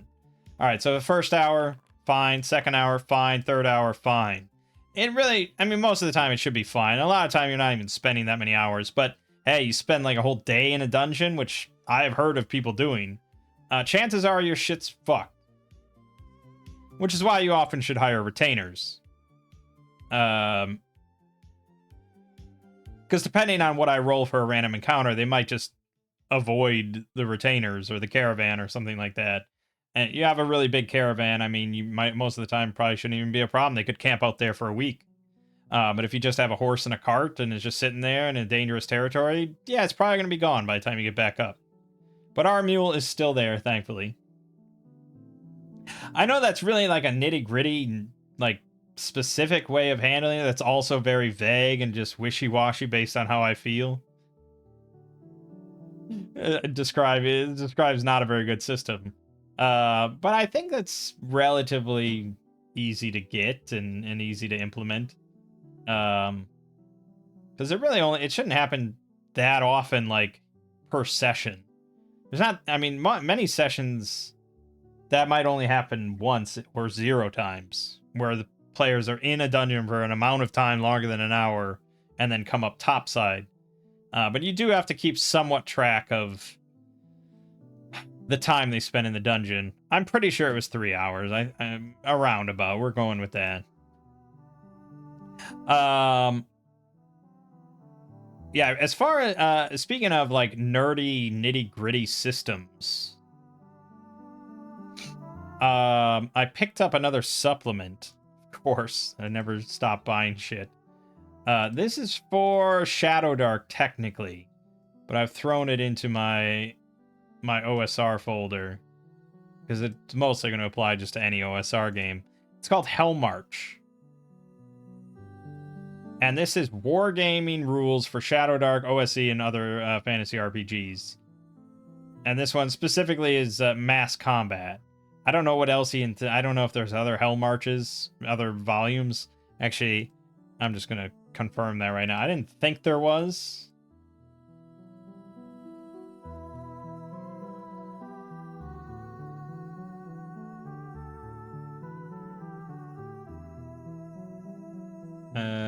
No, there isn't. How old is this? This is now 10 months old. So if he's planning on making any more Hell March volumes, they're not getting cranked out anytime soon, to say the least. He wrote one other thing.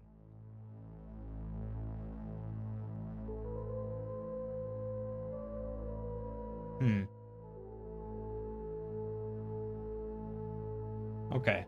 Well, obviously this guy's a pretty big fan of like really old school D&D and chainmail and stuff like that. Because this is mass combat rules designed to work for Shadow Dark, but can work with other RPGs. And it takes a lot of inspiration from chainmail, which is like the original war game that became D&D, sort of. Or yeah, I mean, kind of a convoluted history somewhat, but anyways. So I bought this because this was kind of recommended by some people for mass combat rules, especially like on the Shadow Dark subreddit, where mass combat doesn't come up too often compared to like the Axe Discord or something. But sometimes, yeah, I mean there are times where you don't want to handle individual combatants on a larger scale, but you also don't want to just hand wave the whole thing and just say, yeah, just concern yourself with your characters and you're fighting this guy.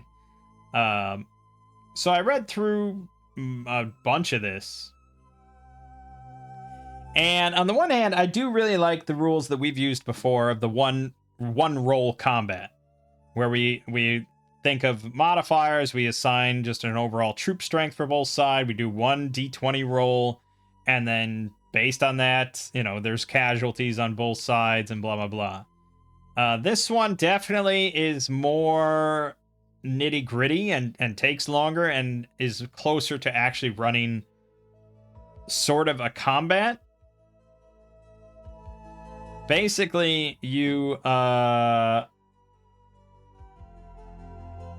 you organize similar kinds of troops into units.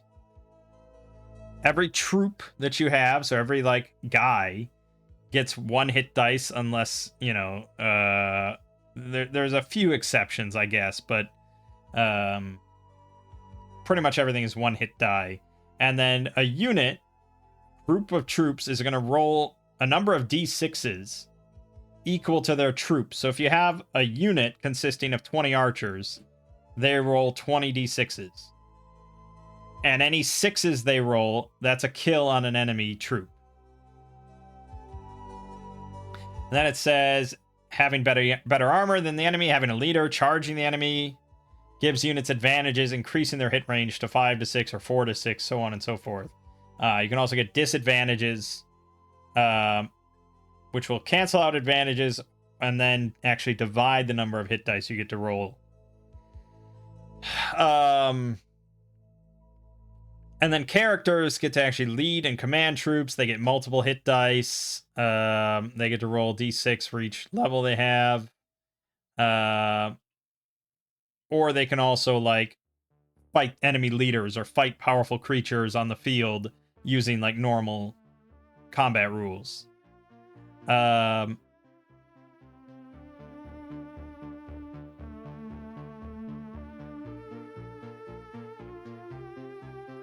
And then, so that, if you're thinking like I was, that's a lot of d6s. Well, they mentioned this of just like you can divide it. So if you would normally roll 20 dice for a unit, you can instead just roll 10 with each hit counting as 2 hits instead of 1. So theoretically, I mean, you could have like 100 units, 1,000 units, and you just set up like a ratio where it, you know, however many that is. And again, like if you have 1,000 units and you're fighting 50, I mean, usually at that point, that's not really, you don't need rules for that. You just win. But yeah, if you're fighting 1,000 versus 1,000, you could divide, you know, the 1,000 or whatever into smaller units, or you could just set up a big ratio where instead of rolling 1,000 d6, you roll, you know, 10. But each hit counts as like 100 kills. Something like that, you know? Or, you know, 20 and each counts as 50 kills, whatever. And yeah, so I mean, there's various rules. And it also has rules for like larger combats indoors. I don't know how often that ever comes up, really, where I'd want to switch to using mass combat rules indoors. Because I feel like how many troops could you possibly have where you wouldn't want to just do normal combat rules?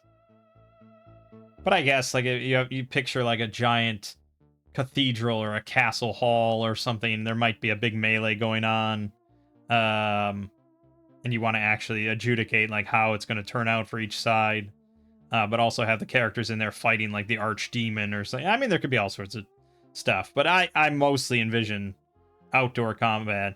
They also have special rules for ranged combat, where archers actually get to assign automatic hits depending on the armor of the enemies they're firing upon.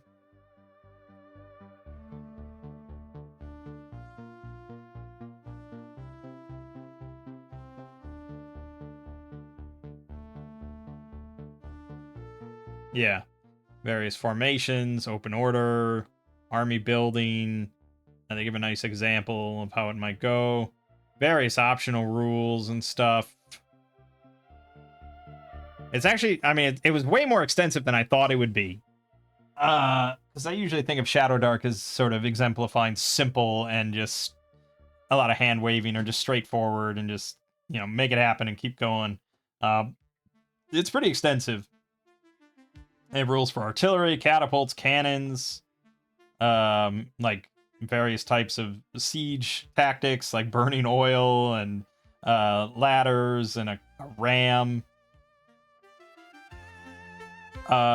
It all seemed kind of interesting, actually. And as much as I like the one role mass combat, I kind of want to try this out sometime. I don't know when we'll actually get to another mass combat thing. So we mostly just do dungeons nowadays rather than the more sandboxy hex crawls. But I'm sure we'll get to one of those again. Maybe I should do another... Maybe I should do... Like I said, like I should do like a Pathfinder adventure path or something. That might end up being a bit more open rather than just dungeon after dungeon. Yeah, maybe. I don't know why I brought this up now. I guess I just wanted to talk about it because I think it's kind of cool. So I guess I also wanted to recommend it. But, right. Anyway, so we make it topside, we find our mule, everything's good, and now we're going to do that apothecary roll to try to patch up Porridge. So just roll apothecary. He failed. He has no rerolls. He doesn't make it worse. It wasn't a terrible failure or crit fail or anything. But basically, it's just like he can't find the right herbs or anything in this area, so we're gonna have to travel a bit, and hopefully he can find them on the road. As for the time of day, ooh boy, that's a good question. We were, let's see, 1, 2, 3, 4, 5, 6, 7, 8. We went like an hour and a half to here. We searched, and I think we found it like right away. I think we were really good on our searching. So that was an hour. So we'll say it's 10:30 then. We moved here. That's like an hour and a half, or... No, that's an hour. So it's like 11:30. We searched again, so it's 12:30. 3 hours have gone by in the cave, so it's 3:30. So we technically have, I don't know, a few hours left of daylight. I think we can get back to... let's see, 1, 2... I think we can get, like, to here. Around about, and then we should be able to get to Endhome tomorrow. So we'll camp here. On the way, I'm going to roll one random encounter. 62 minus 5 is 57. We're not in the hills, so I'm not going to roll on that table.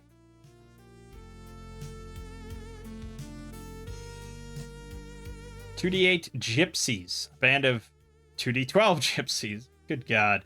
Don't they have an editor? Trundle by with carts and donkeys. They invite the party to sit and sup with them. There's a 25% chance, however, that one of the characters has their pocket picked. No.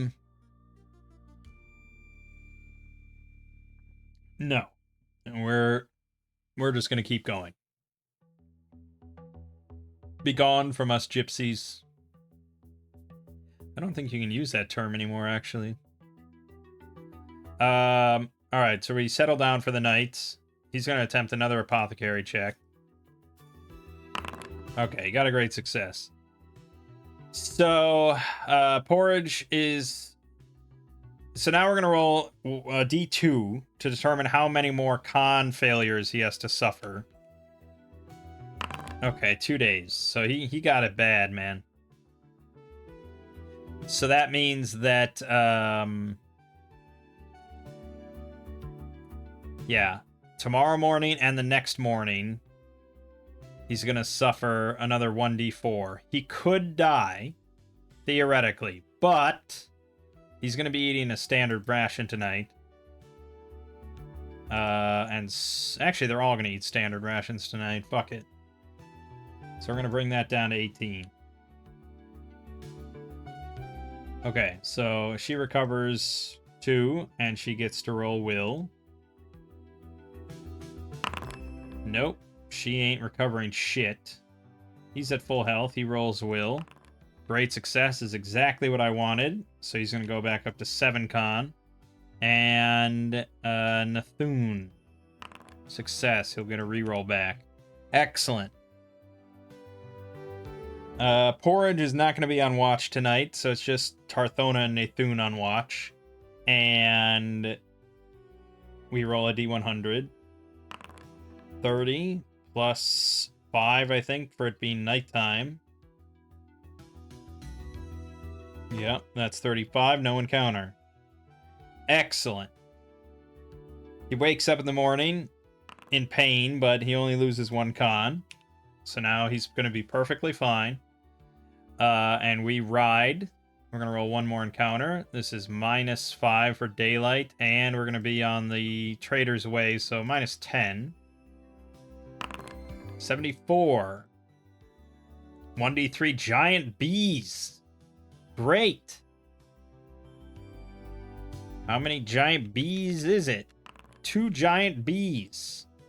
Reaction roll. 2d6. Ooh, they're not happy. They're not happy with us. Where's my table for giant bees and what they're doing and what they're up to?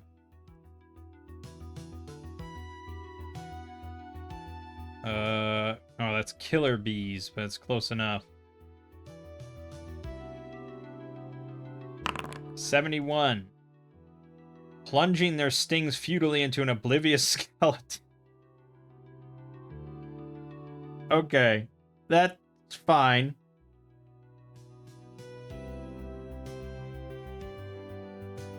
So there's just a skeleton standing in the field, or next to the road, and these giant bees, 2 giant bees, are just stinging it over and over, like, you know, the stingers are just sliding through the rib cage, and yeah, just nothing's happening. He's just standing there.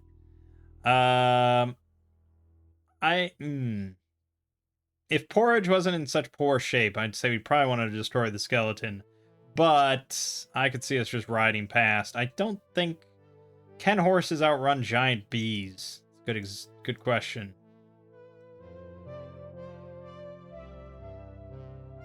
They have a flight speed of 50 in combat. And we already looked and saw the mule's combat speed is also 50. Okay. So the mule is the same speed as the bees. Meaning that nothing's going to change if we're just, you know, trying to gallop away and the mule's running. Our horses can definitely outrun it. That's never a question, but I think what we're gonna do then is just we're gonna run. They're chasing after us because they're angry and frustrated and they want to sting something. I think they'd eventually give up though. But fuck it, I'm gonna use arcane spellcasting, mage missile. All right, and he's just gonna zap the bees dead, and he's gonna zap the skeleton because it's a 360-foot range. So zap it all dead, and we move on. Oh, I didn't get XP, did I, for the Ghast? I don't think I added that. That thing was 4 hit dice? Yeah, 4 hit dice ghoul. Which I'm sure has at least 1 special ability. 2 special abilities.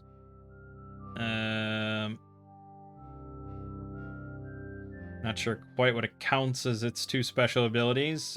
Paralysis is 1. Disease? Ghoul Fever is another one?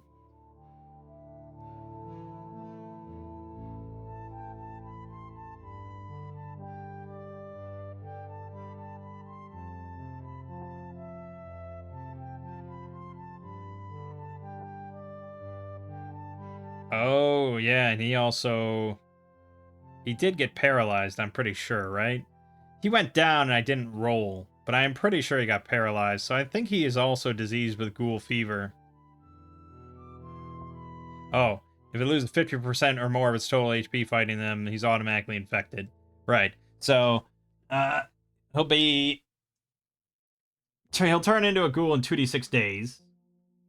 Or a ghast, I suppose. So we have to get Cure Disease cast on him in town as well, which is just going to be money. Okay. Well, we end up at Enholm. I suppose that we are just going to spend the night. And we're going to pick an inn here. Probably we're not like Bruce. We don't mind staying at the King's Road Inn. So that's probably what it's going to be. I think that's fine. So that's 8 silver per night. Meals are 3 silver. And horses can be stable at the cost of 2 silver per night. So we for each of our people, it's 13 silver. For the room and the horse. There's also the mule, though. So that's really... well, we need at least a week. Let's say a week. It's fair. So that's 1 meal per day. Room per night. The horse and the mule. Okay, so that's 6 plus... So it's 8.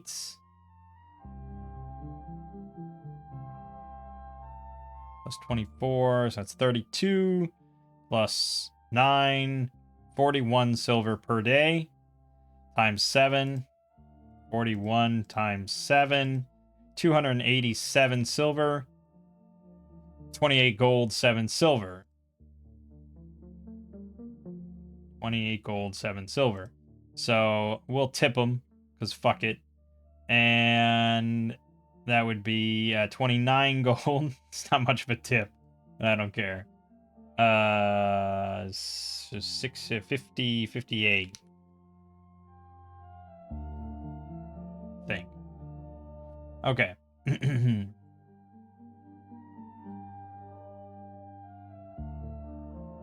All right, so we got the room and it's all paid for the week. Technically, he has to roll 1d4 more con loss when we arrive in town the next morning, so he's down to 4, but it doesn't matter because he'll be back to normal. And we have to pay for curing disease. So, that would be...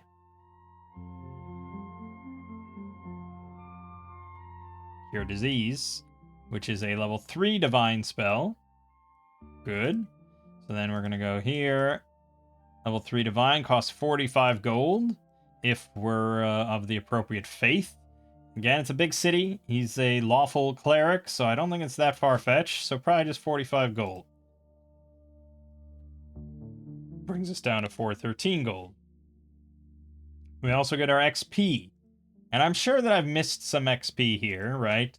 Because we just killed some giant bees and a skeleton, so it's probably a little bit more. The Ghast... Right, oh yeah, I was going to figure that out. So it was 4 hit dice with 2 special abilities. Which is going to be 135... 190 for the Ghast. I'm sure it's not much for the killer bees and stuff, so I don't really care that much. I don't think we killed much else. We killed the 2 ratlings, but whatever. I think it's fine. Can I just have this thing? Can I upload images to here? I don't think I can. Damn. I'm just gonna have it add it for me. Damn you. Making me do all these maths. Alright, I'll have to figure out how to do that in the future. Okay, let's tally. Annoying process. Doing math.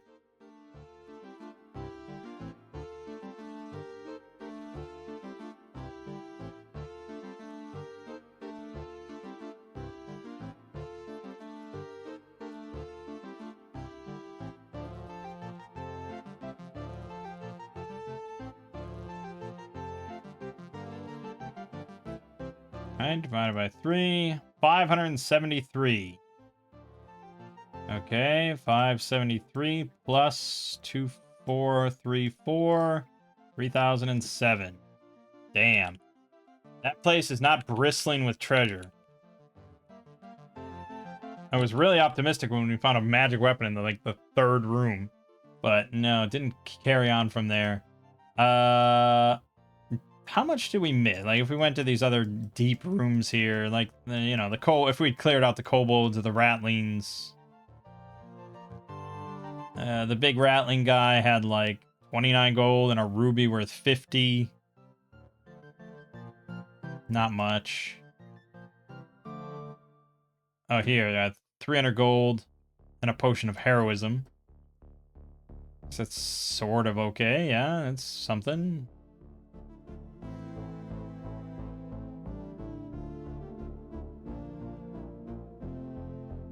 Tweez has 450 gold, a fine saddle worth 150, and a +1 short sword with a pearl in its pommel worth 50. Pretty good.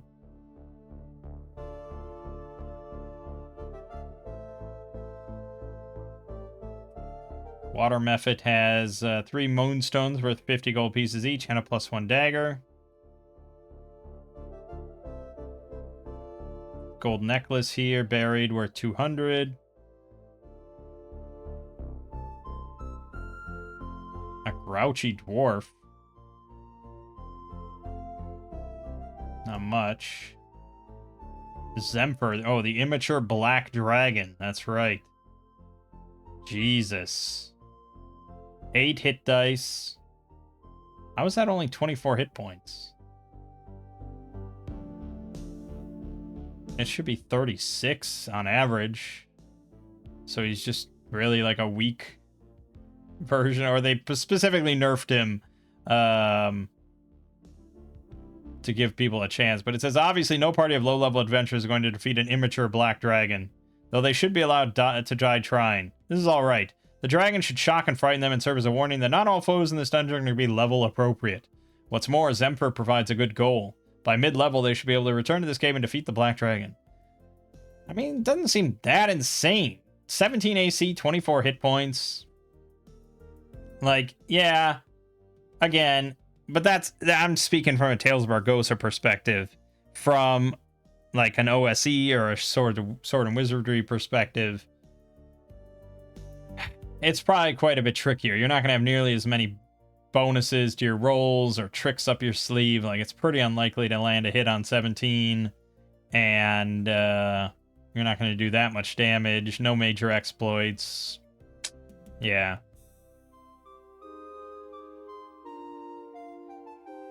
So, I mean, probably a lot of, you know, but like Tales of Argosa, despite all the increased numbers and increased tools and stuff like that, like, it doesn't really change enemies that much compared to what you'd expect. Like, a bandit in Tales of Argosa is still 4 hit points.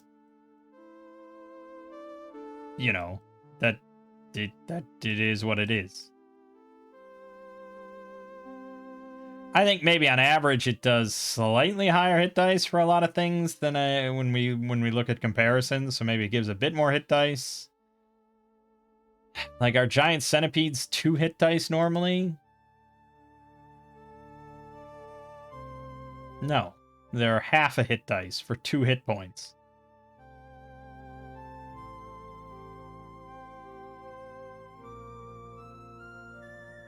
But I also think these are, like, not that big.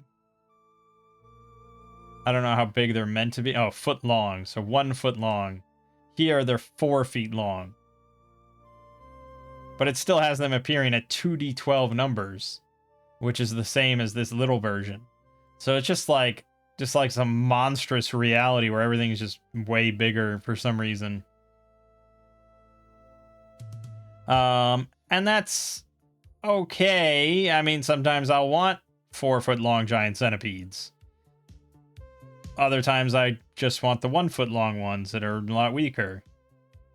But at the same time, these just do, well, they do 1d8 bite damage and a luck con save or 1d3 dex loss. Whereas these do 1 damage And then if you fail your save, you become incapacitated for 1d10 days or until the poison is neutralized. That's a lot meaner. So, yeah, this is more of...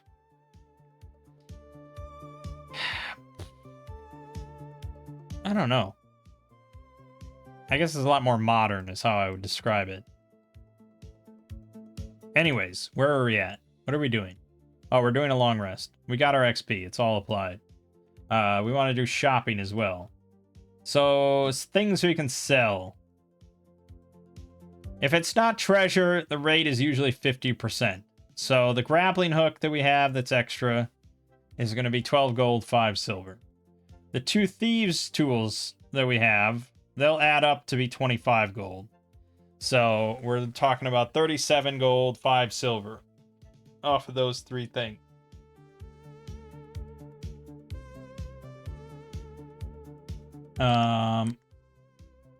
Yeah, I'm just going to delete all those then. So 37 gold.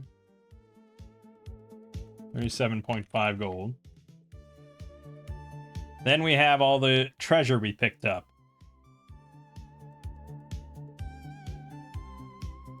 So that's 25 times 8, 21.25.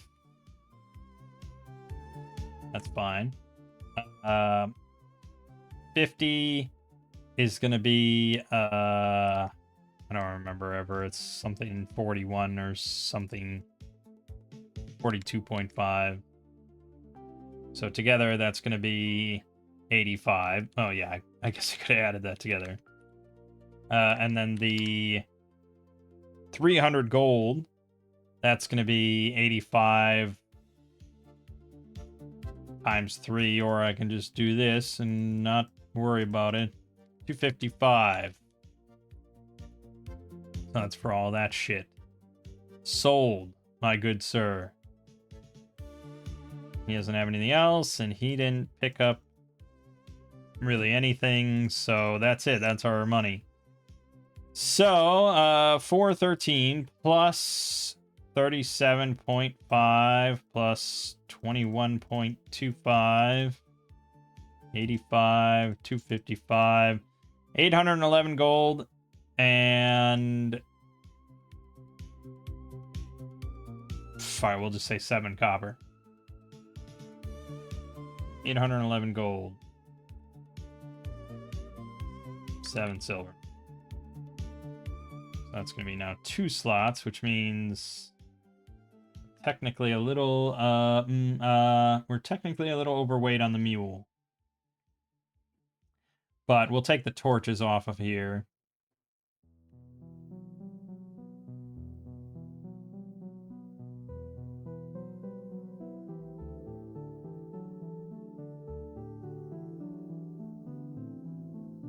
We'll put it on Nathun.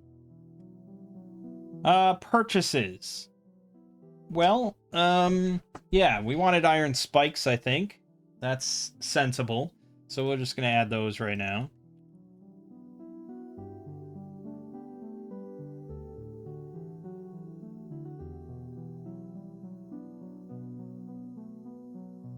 Simple. There were some other things I wanted for sure.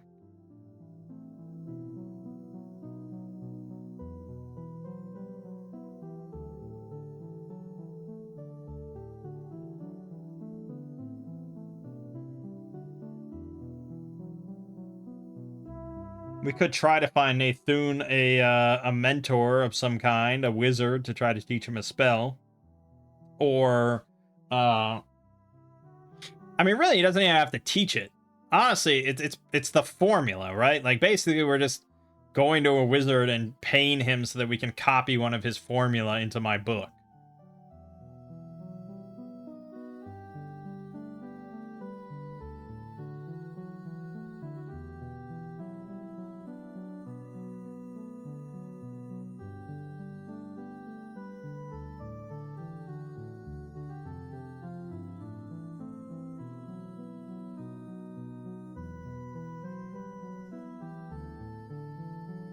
He can copy a spell formula from a magic scroll, a fellow mage's spellbook, or other source straight into his own spellbook.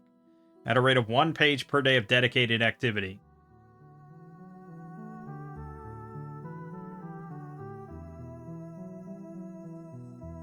So the question is, what would a mage charge, assuming they would allow it, to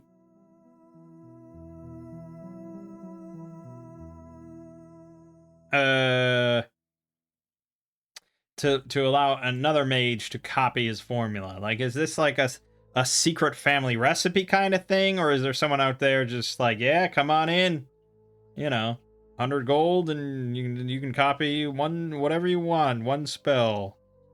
Like, I don't know.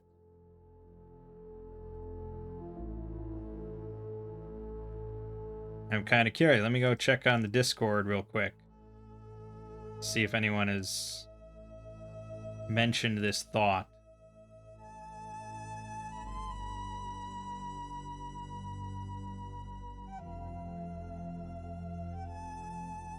Oh, yeah, okay. That was like the top discussion here today. Today! Purchase spell formulas for the spells in its library following first level is 100 gold. That's from the Tower of Knowledge. Okay, so... Okay, well, hold on. This is from the Judge's book, page 221. Let's go look at this.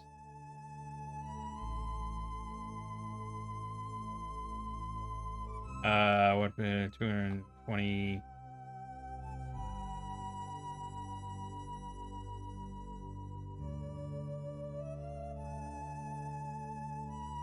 Thank God, I'd have to read this whole book. Here it is, the Tower of Knowledge. So in the default setting of Axe, this is like the wizard, university, like the wizard guild, essentially, the mage guild. Most Towers of Knowledge will have a library where the members can conduct magic research. The library will contain 1 codex or scroll roll per urban family in the settlement. The average codex or scroll roll will be worth 150 gold, weigh half a stone. The library might also include spell formulas for common spells known to the casters. The highest level spell formula found in the library will be equal to 7 minus the settlement market class. Okay, so it's a class 3, so it contains 1 to 4th level spells. In some settings, the Tower of Knowledge will dominate or even monopolize all arcane commerce. So you can buy miscellaneous equipment here, hire an alchemist to identify a potion, hire a sage to examine a magic item, hire a sage to identify a very rare or legendary magic item, hire a mage to identify a magic item's properties, purchase arcane spellcasting services, purchase magic items at a 225% base cost, purchase special components. 110% of market value. Oh, so if you don't want to hunt down like 1,000 fucking giant scorpions, you can just buy it from the Tower of Knowledge. Purchase spell formulas. First level, 100 gold. My God, it's like giving it away.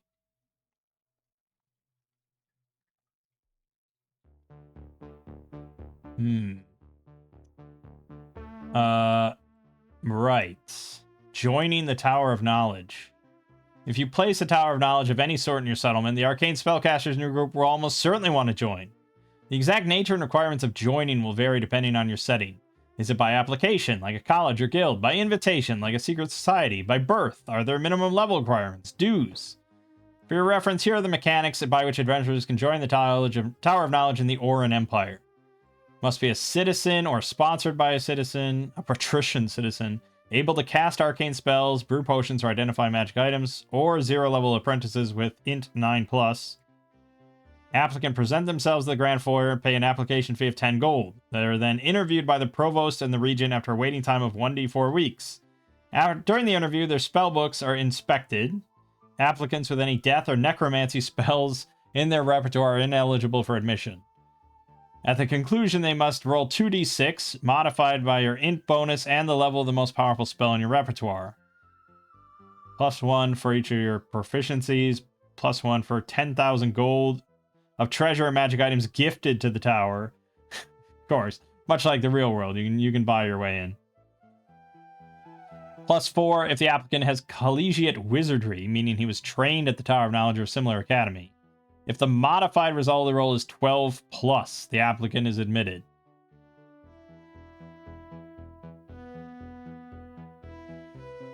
Okay, yeah, because I mean, for Nathun right now, he has a +2 int mod, and he has a +1 for his highest spells.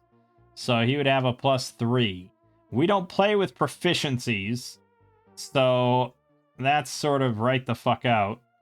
The 10,000 gold, I mean, we haven't done any of that. I could have gifted that Helm of Telepathy. And +4 if the applicant has collegiate wizardry, which we don't play with. I don't remember exactly what that is or how you... I think that's just if you're a mage. So really, unless you're a non-standard mage, you studied at the Tower of Knowledge and you're already a member. I suppose that's fair then.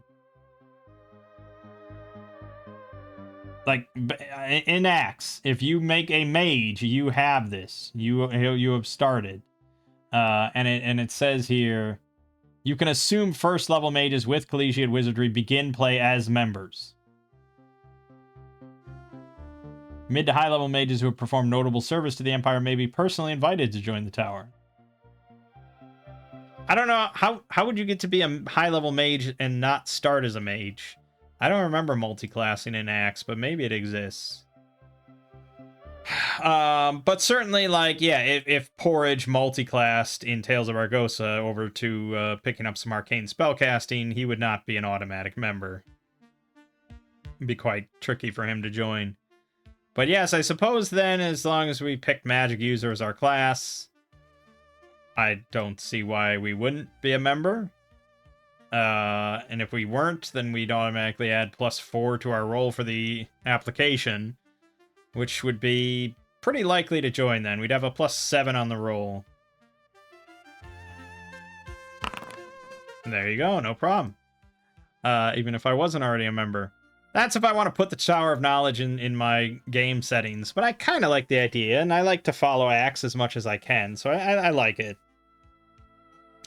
In exchange for these rights, members undertake certain duties. They must agree not to study or practice death magic and necromancy, and to hand over to the tower any black magic formula or items they discover. They must pay a fee of 10 gold pieces per month to the Tower of Knowledge. Those unable to pay the fee may work for the tower's assistants to earn their fee. If a member develops a new magic item, spell, or automaton, a copy of the formula must be left with the treasurer. If a member creates magic items for sale, sale must be done at the tower's storefront, and the profits shared 50-50 with the order. Ooh. Okay, I could see then, as a level 1 mage, you not joining the tower. Like, maybe you were educated at the tower, but you saw all their rules, and you're like, fuck that, man. There's also, I believe, at least one template for the mage. Yeah, a necromancer, where you are not going to get, again, you're not going to be a member. But you could have, I mean, you studied at some sort of organization or academy, but you're not a member of the Tower of Knowledge. Not with that necromancy shit. Or occultist, I suppose. I don't think they approve of cacodemons spawning. Right. Where does that leave us? Well, then I suppose if Nathun is a member in good standing, he could buy level 1 spells for 100 gold, and they're going to have every spell, so pick of the litter. That's a lot easier than just trying to find a spell book or a spell scroll. But Tower of Knowledge is not going to be in every sort of location, I imagine.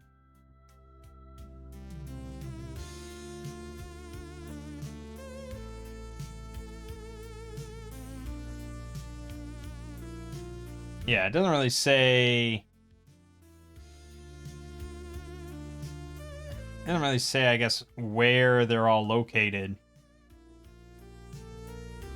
Or if there's only supposed to be one Tower of Knowledge in the whole setting, but that seems pretty rough.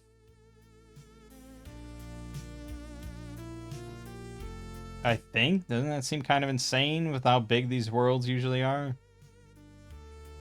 So I assume they have, like, outlets in the major settlements. So, yeah, we're definitely putting one here. All right, so 100 gold. Well, what else are we spending our money on? We could buy a cart, but it makes a lot more visible. We could hire retainers now. And honestly, we probably should hire a few retainers just to, like, join us in combat. Throws our stealth way down. We won't be... I mean, we're already not very stealthy. But yes. It wouldn't be a bad idea. The question is... do I want to juggle retainers? It's a lot easier if you're playing one character and it's like, yeah, I'll take a retainer, and then you have one retainer.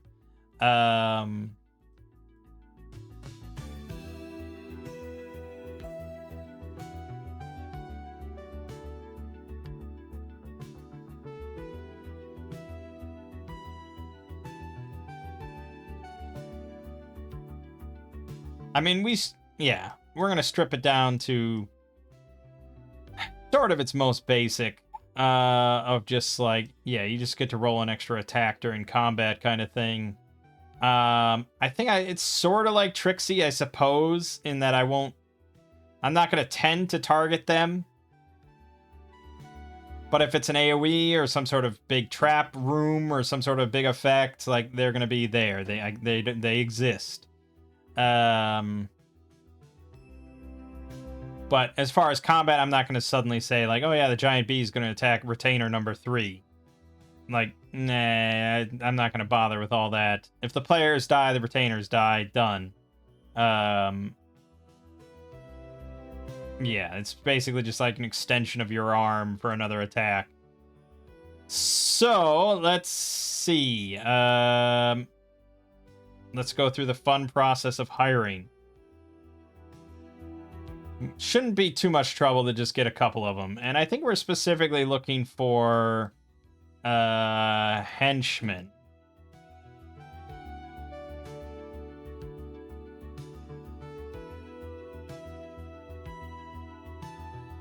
Well, it has to be a henchman, right?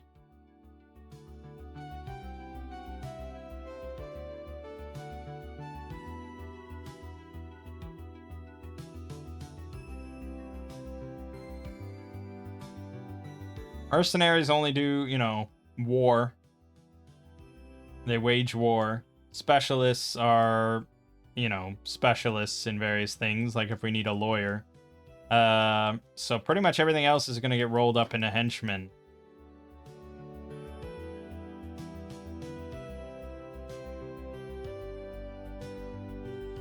Right. I mean, it says that henchmen...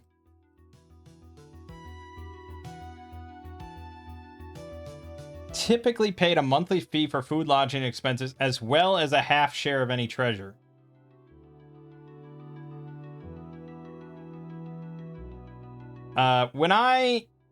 So we weren't paying Trixie a half share. I think we sort of fucked Trixie over back then. Especially because she went into the dungeon. And when I was DMing like another campaign, I said, basically, you can have henchmen that don't go into dungeons, and you can have henchmen that go into dungeons. And that's the difference. Henchmen that don't go into dungeons and just watch your cart or something, those you can just pay their food, lodging, whatever, and you pay them a monthly wage. But if they go into a dungeon, then they become like the next tier, and you have to give them a half share of treasure. So technically a torchbearer, you have to give a half share to. They're risking their life. I don't know if Tales of Argosa...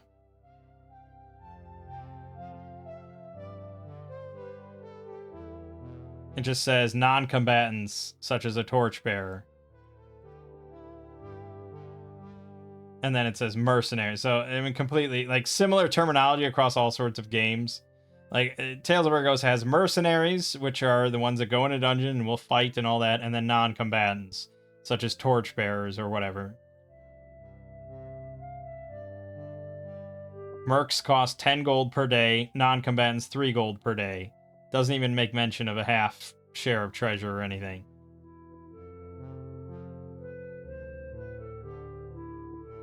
But that half share of treasure is an important distinction, because you are then giving up XP for the whole party. And that's why you might say, like, okay, you want a retainer, the half share is going to come off of your share. So you get a half share and your retainer gets a half share.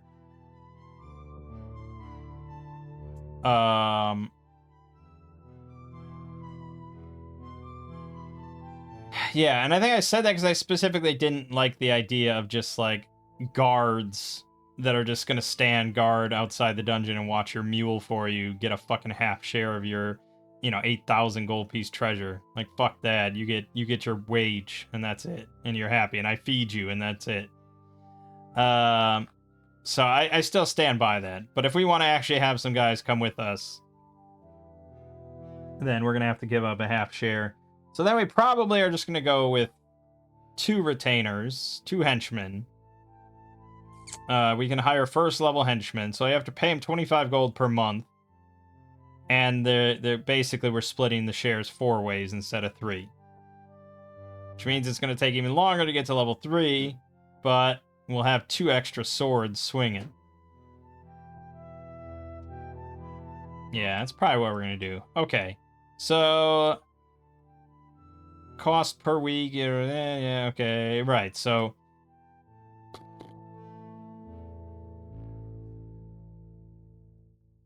the henchman availability table for first level class 3 is going to be 1d4 per month. Okay, so we're probably going to have to spend the whole month, unless I roll a 4, in which case the first week we'll see 2 of them, and then we can just be happy with that. Alright. First, we're going to long rest. Long rest. It's back to full 17 out of 17. And long rest. Done.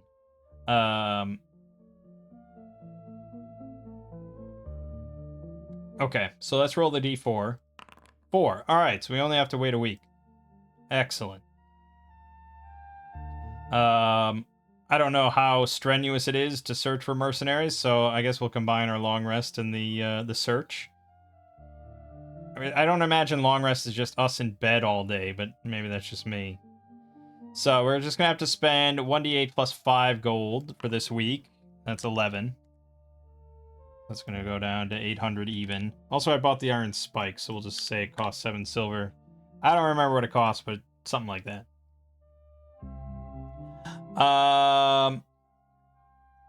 Right. And so then we find the 2 henchmen. Bert and Gert. They're brothers. They're a couple meathead brothers. And we have to roll to hire them.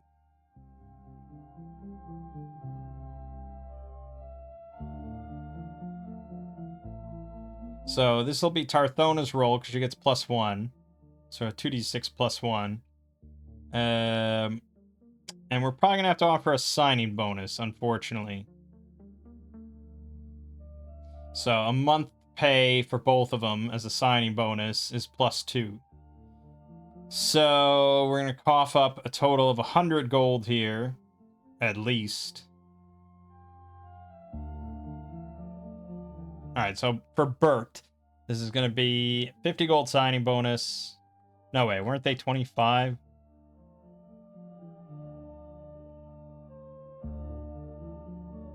Where the hell did it say their wages? Oh, here, 25. Right, so 25 gold. And we get a +3 on this roll. Okay, so that's a 7, which is a try again. So they're reluctant. They're going to need more convincing. We have to sweeten the deal. Fine. So we'll go to an extra 25. 2 months pay sign-on bonus. Because we're heading up into the hills and they've heard a lot of shit about the hills. So I have to pay 50 gold now for Bert if he accepts. It's another 2d6 roll +3. 6. He's still really hesitant. I could see a lot of groups dropping fucking Bert like a hat because this is getting ridiculous. But we'll offer him 3 months' pay. Outrageous. Better be worth it. That's 75 gold just for Bert. Same roll. There we go. He is now acquiesced. He accepts with Elon. So he gets a +1 bonus to his loyalty score. I cough up 75 gold for dumbass Bert.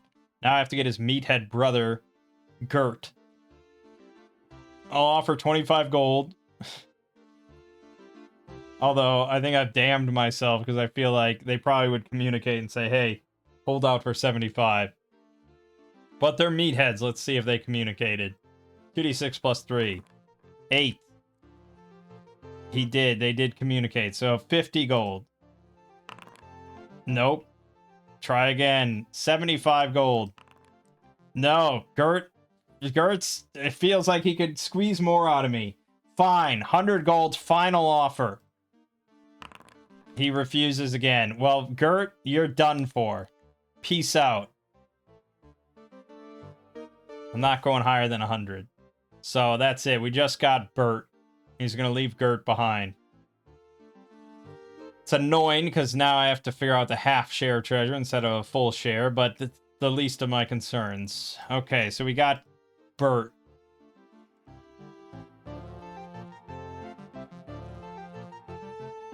We have to outfit Bert. He's got basically nothing.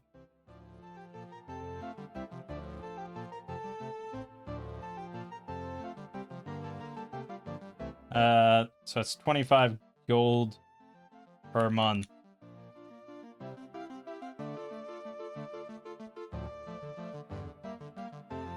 We're gonna roll stats for Bert. I'm gonna do this Tales of Argosa method. You're meant to generate these as if they were a character, because they could become your character. God help me if I have to play as Bert, but we'll see what his stats are before I judge him too harshly. So 3d6 down the line, bump to 13, bump to 15, swap 1. 1, 2, 3, 4, 5, 6, 7. 16 strength is right on the money. 15 dex, only 9 con, that's a bummer. 10 int, he's smarter than I would have given him thought for, but he did hold out for a lot of money, and he got it. No bump to 15 or 13, he's already stacked. I could swap con and dex, which is probably the right move. Fine. I really should have just made him a character sheet. I don't know why I made him a companion or an NPC, but here he is. So he's going to have... He's level 1, so he's a 1d8. Well, really he has... No, he is a character. I should have just generated him as a level 1 fighter. Fuck it, I'm generating him as a level 1 fighter. It's just going to save a lot of headache.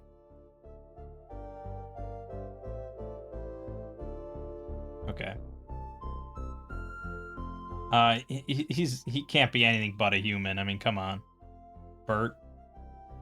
His background is going to be... I'll roll his background. 1-1, of course. Character... He was a pickpocket in a former life. That's interesting, because I'm going to apply that before I swap his dex. So I actually have 16 strength, 16 con. Hot damn, Bert. Still 9 dex, though. What else was it? It was 10 ints. Yes, then it was... No, it was 12? No, 10, 12 perception. 11 will. 11 charisma. Okay. Right. And then he gets... +1 for being a human, so that'll go to dex. Okay. I guess it could be an opportunity to make him a warrior instead of a fighter, so then I don't have to fuck around with all the adaptable stuff. Sure. I was looking for an opportunity anyways. So he's going to be a warrior. Key attribute is strength, hit points, level ×3, blah, blah, blah. The attack bonus, that's going to be nebulous. And I really wish when you roll an attack that you could actually apply a dice roll instead of a...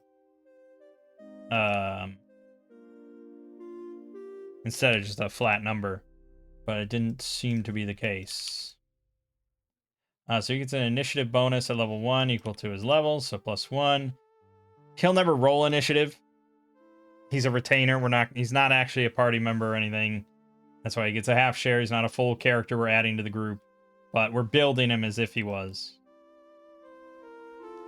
He can lug around a lot of shit, actually. He can lug around all sorts of crap.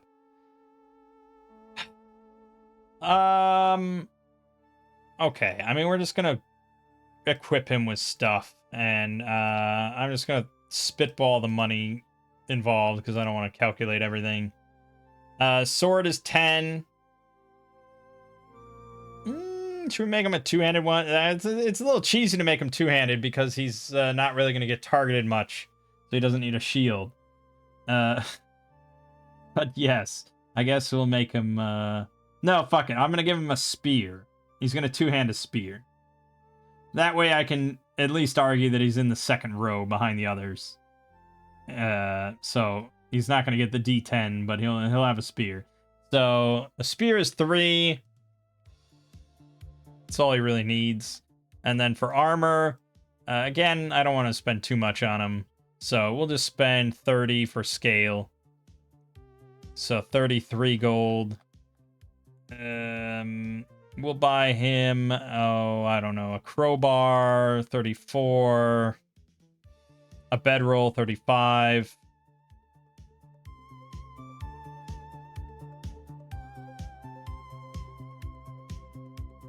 Rope, 36. It's kind of about it. He doesn't really need much. Oh, and we have to buy him a horse. So that's 40. So 76. Say we're at 76. We also have to buy food for him. Iron rations, at least a week. So let's say 80. Let's say 80. And then I also want to buy a lantern. 90. And I want to buy a bunch of oil of both types. Let's buy 10 pints of common oil. So that's 3 gold. So 93. 5 pints of military oil for 10 gold. So that's 103. 103 is what I'm spending.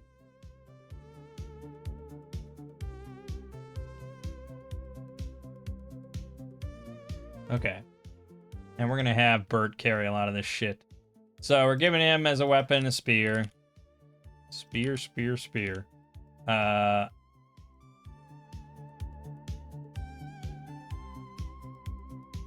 Is a spear 1 slot? I would think so. Yeah, it's 1. Okay.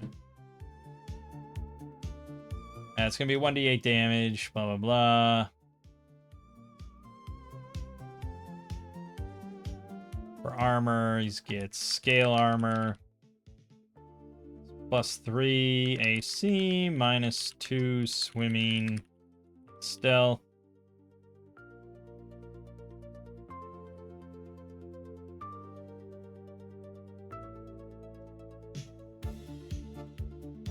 And that's going to be 3 dummy armors. Now I have to remember everything that I just said that he needs. All right, we're going to be adding 4 bedrolls. That's 4 slots. We have to buy 7 weeks of ration, or 7 days of rations for him, so we'll go up to 40. And that's going to be... yeah, technically 6 slots, I guess. I wanted to buy a lantern, but that's actually for Nathun instead of the torches. So I'm going to move...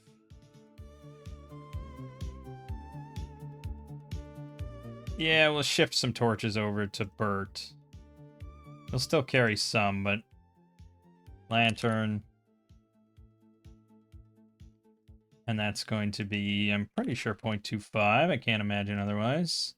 And then he's going to get the oil. It's at 10 pints.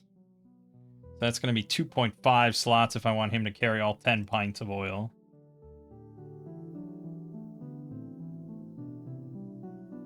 don't really want to, so he'll just carry like 4 pints. We'll make him carry 4.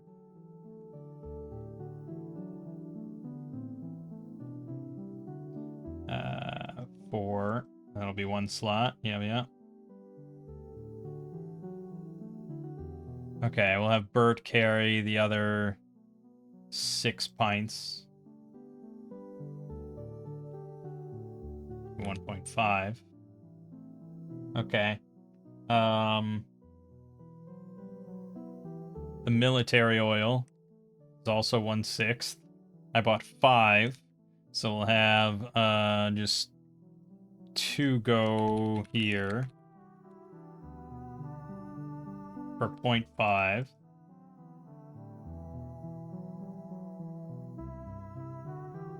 And we'll have Bert carry the other 3.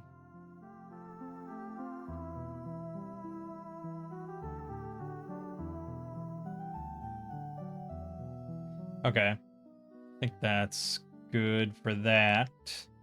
I also bought a crowbar for him.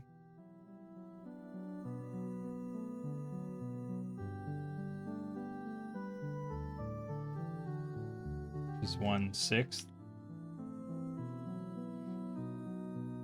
I know I bought yeah,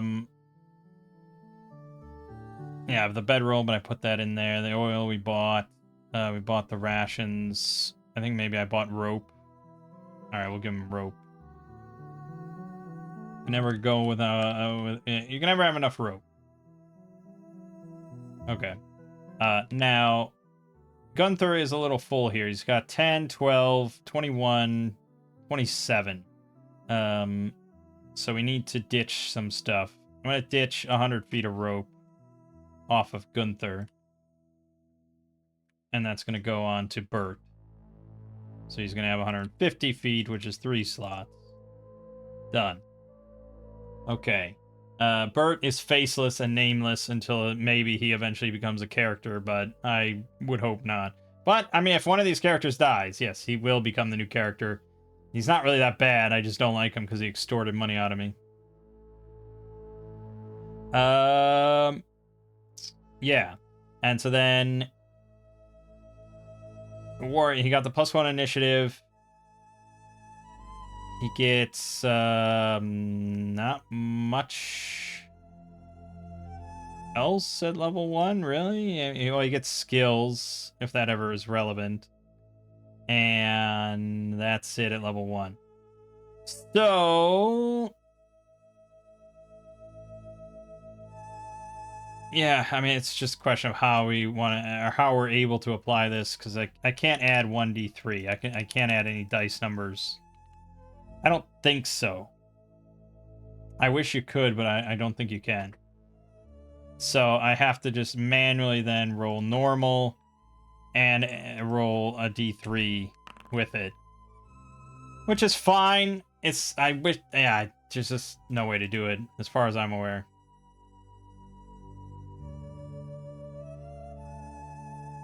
I'm not a programmer. I have no idea about any of that shit, so I wouldn't be able to figure this out. And it's obviously a very homebrew thing, so I can't expect someone else to.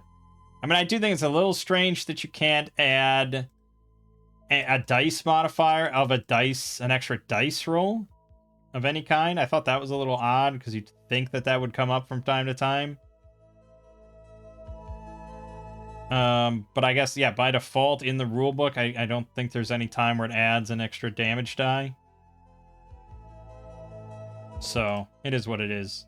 Alright, that's it. That's Bert. He's good to go with us. And our week is done. We've rested. We've purchased.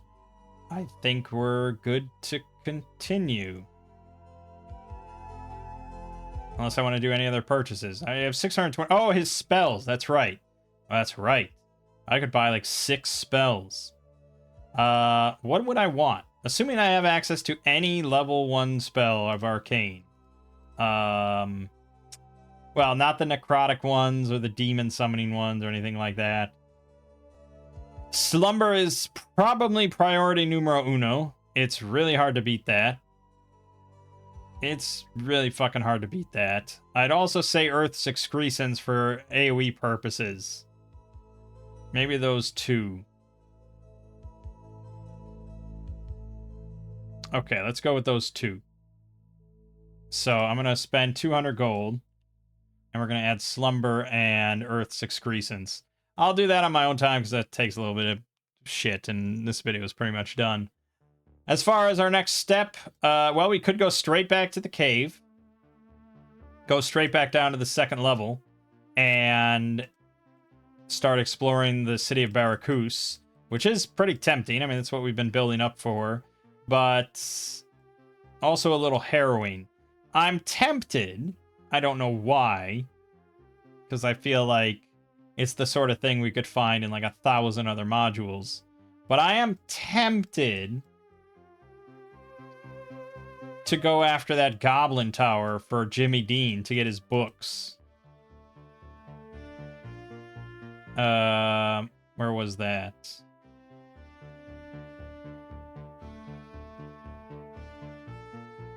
No, it wasn't. It wasn't this, was it? No, it was Quarian's Tower. Yeah. I'm tempted to go here and get this. And I think there is some treasure to be had.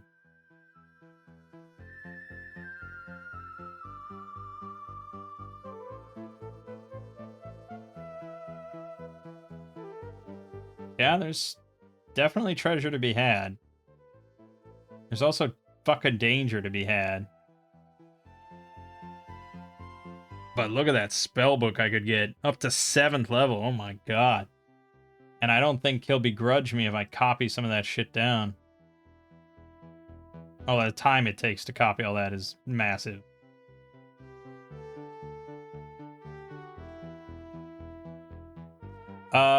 Yeah, so I don't know. I mean, it doesn't seem like it's going to be that much time consuming. It's like 1 room or 2 rooms or I don't know, something. I don't know.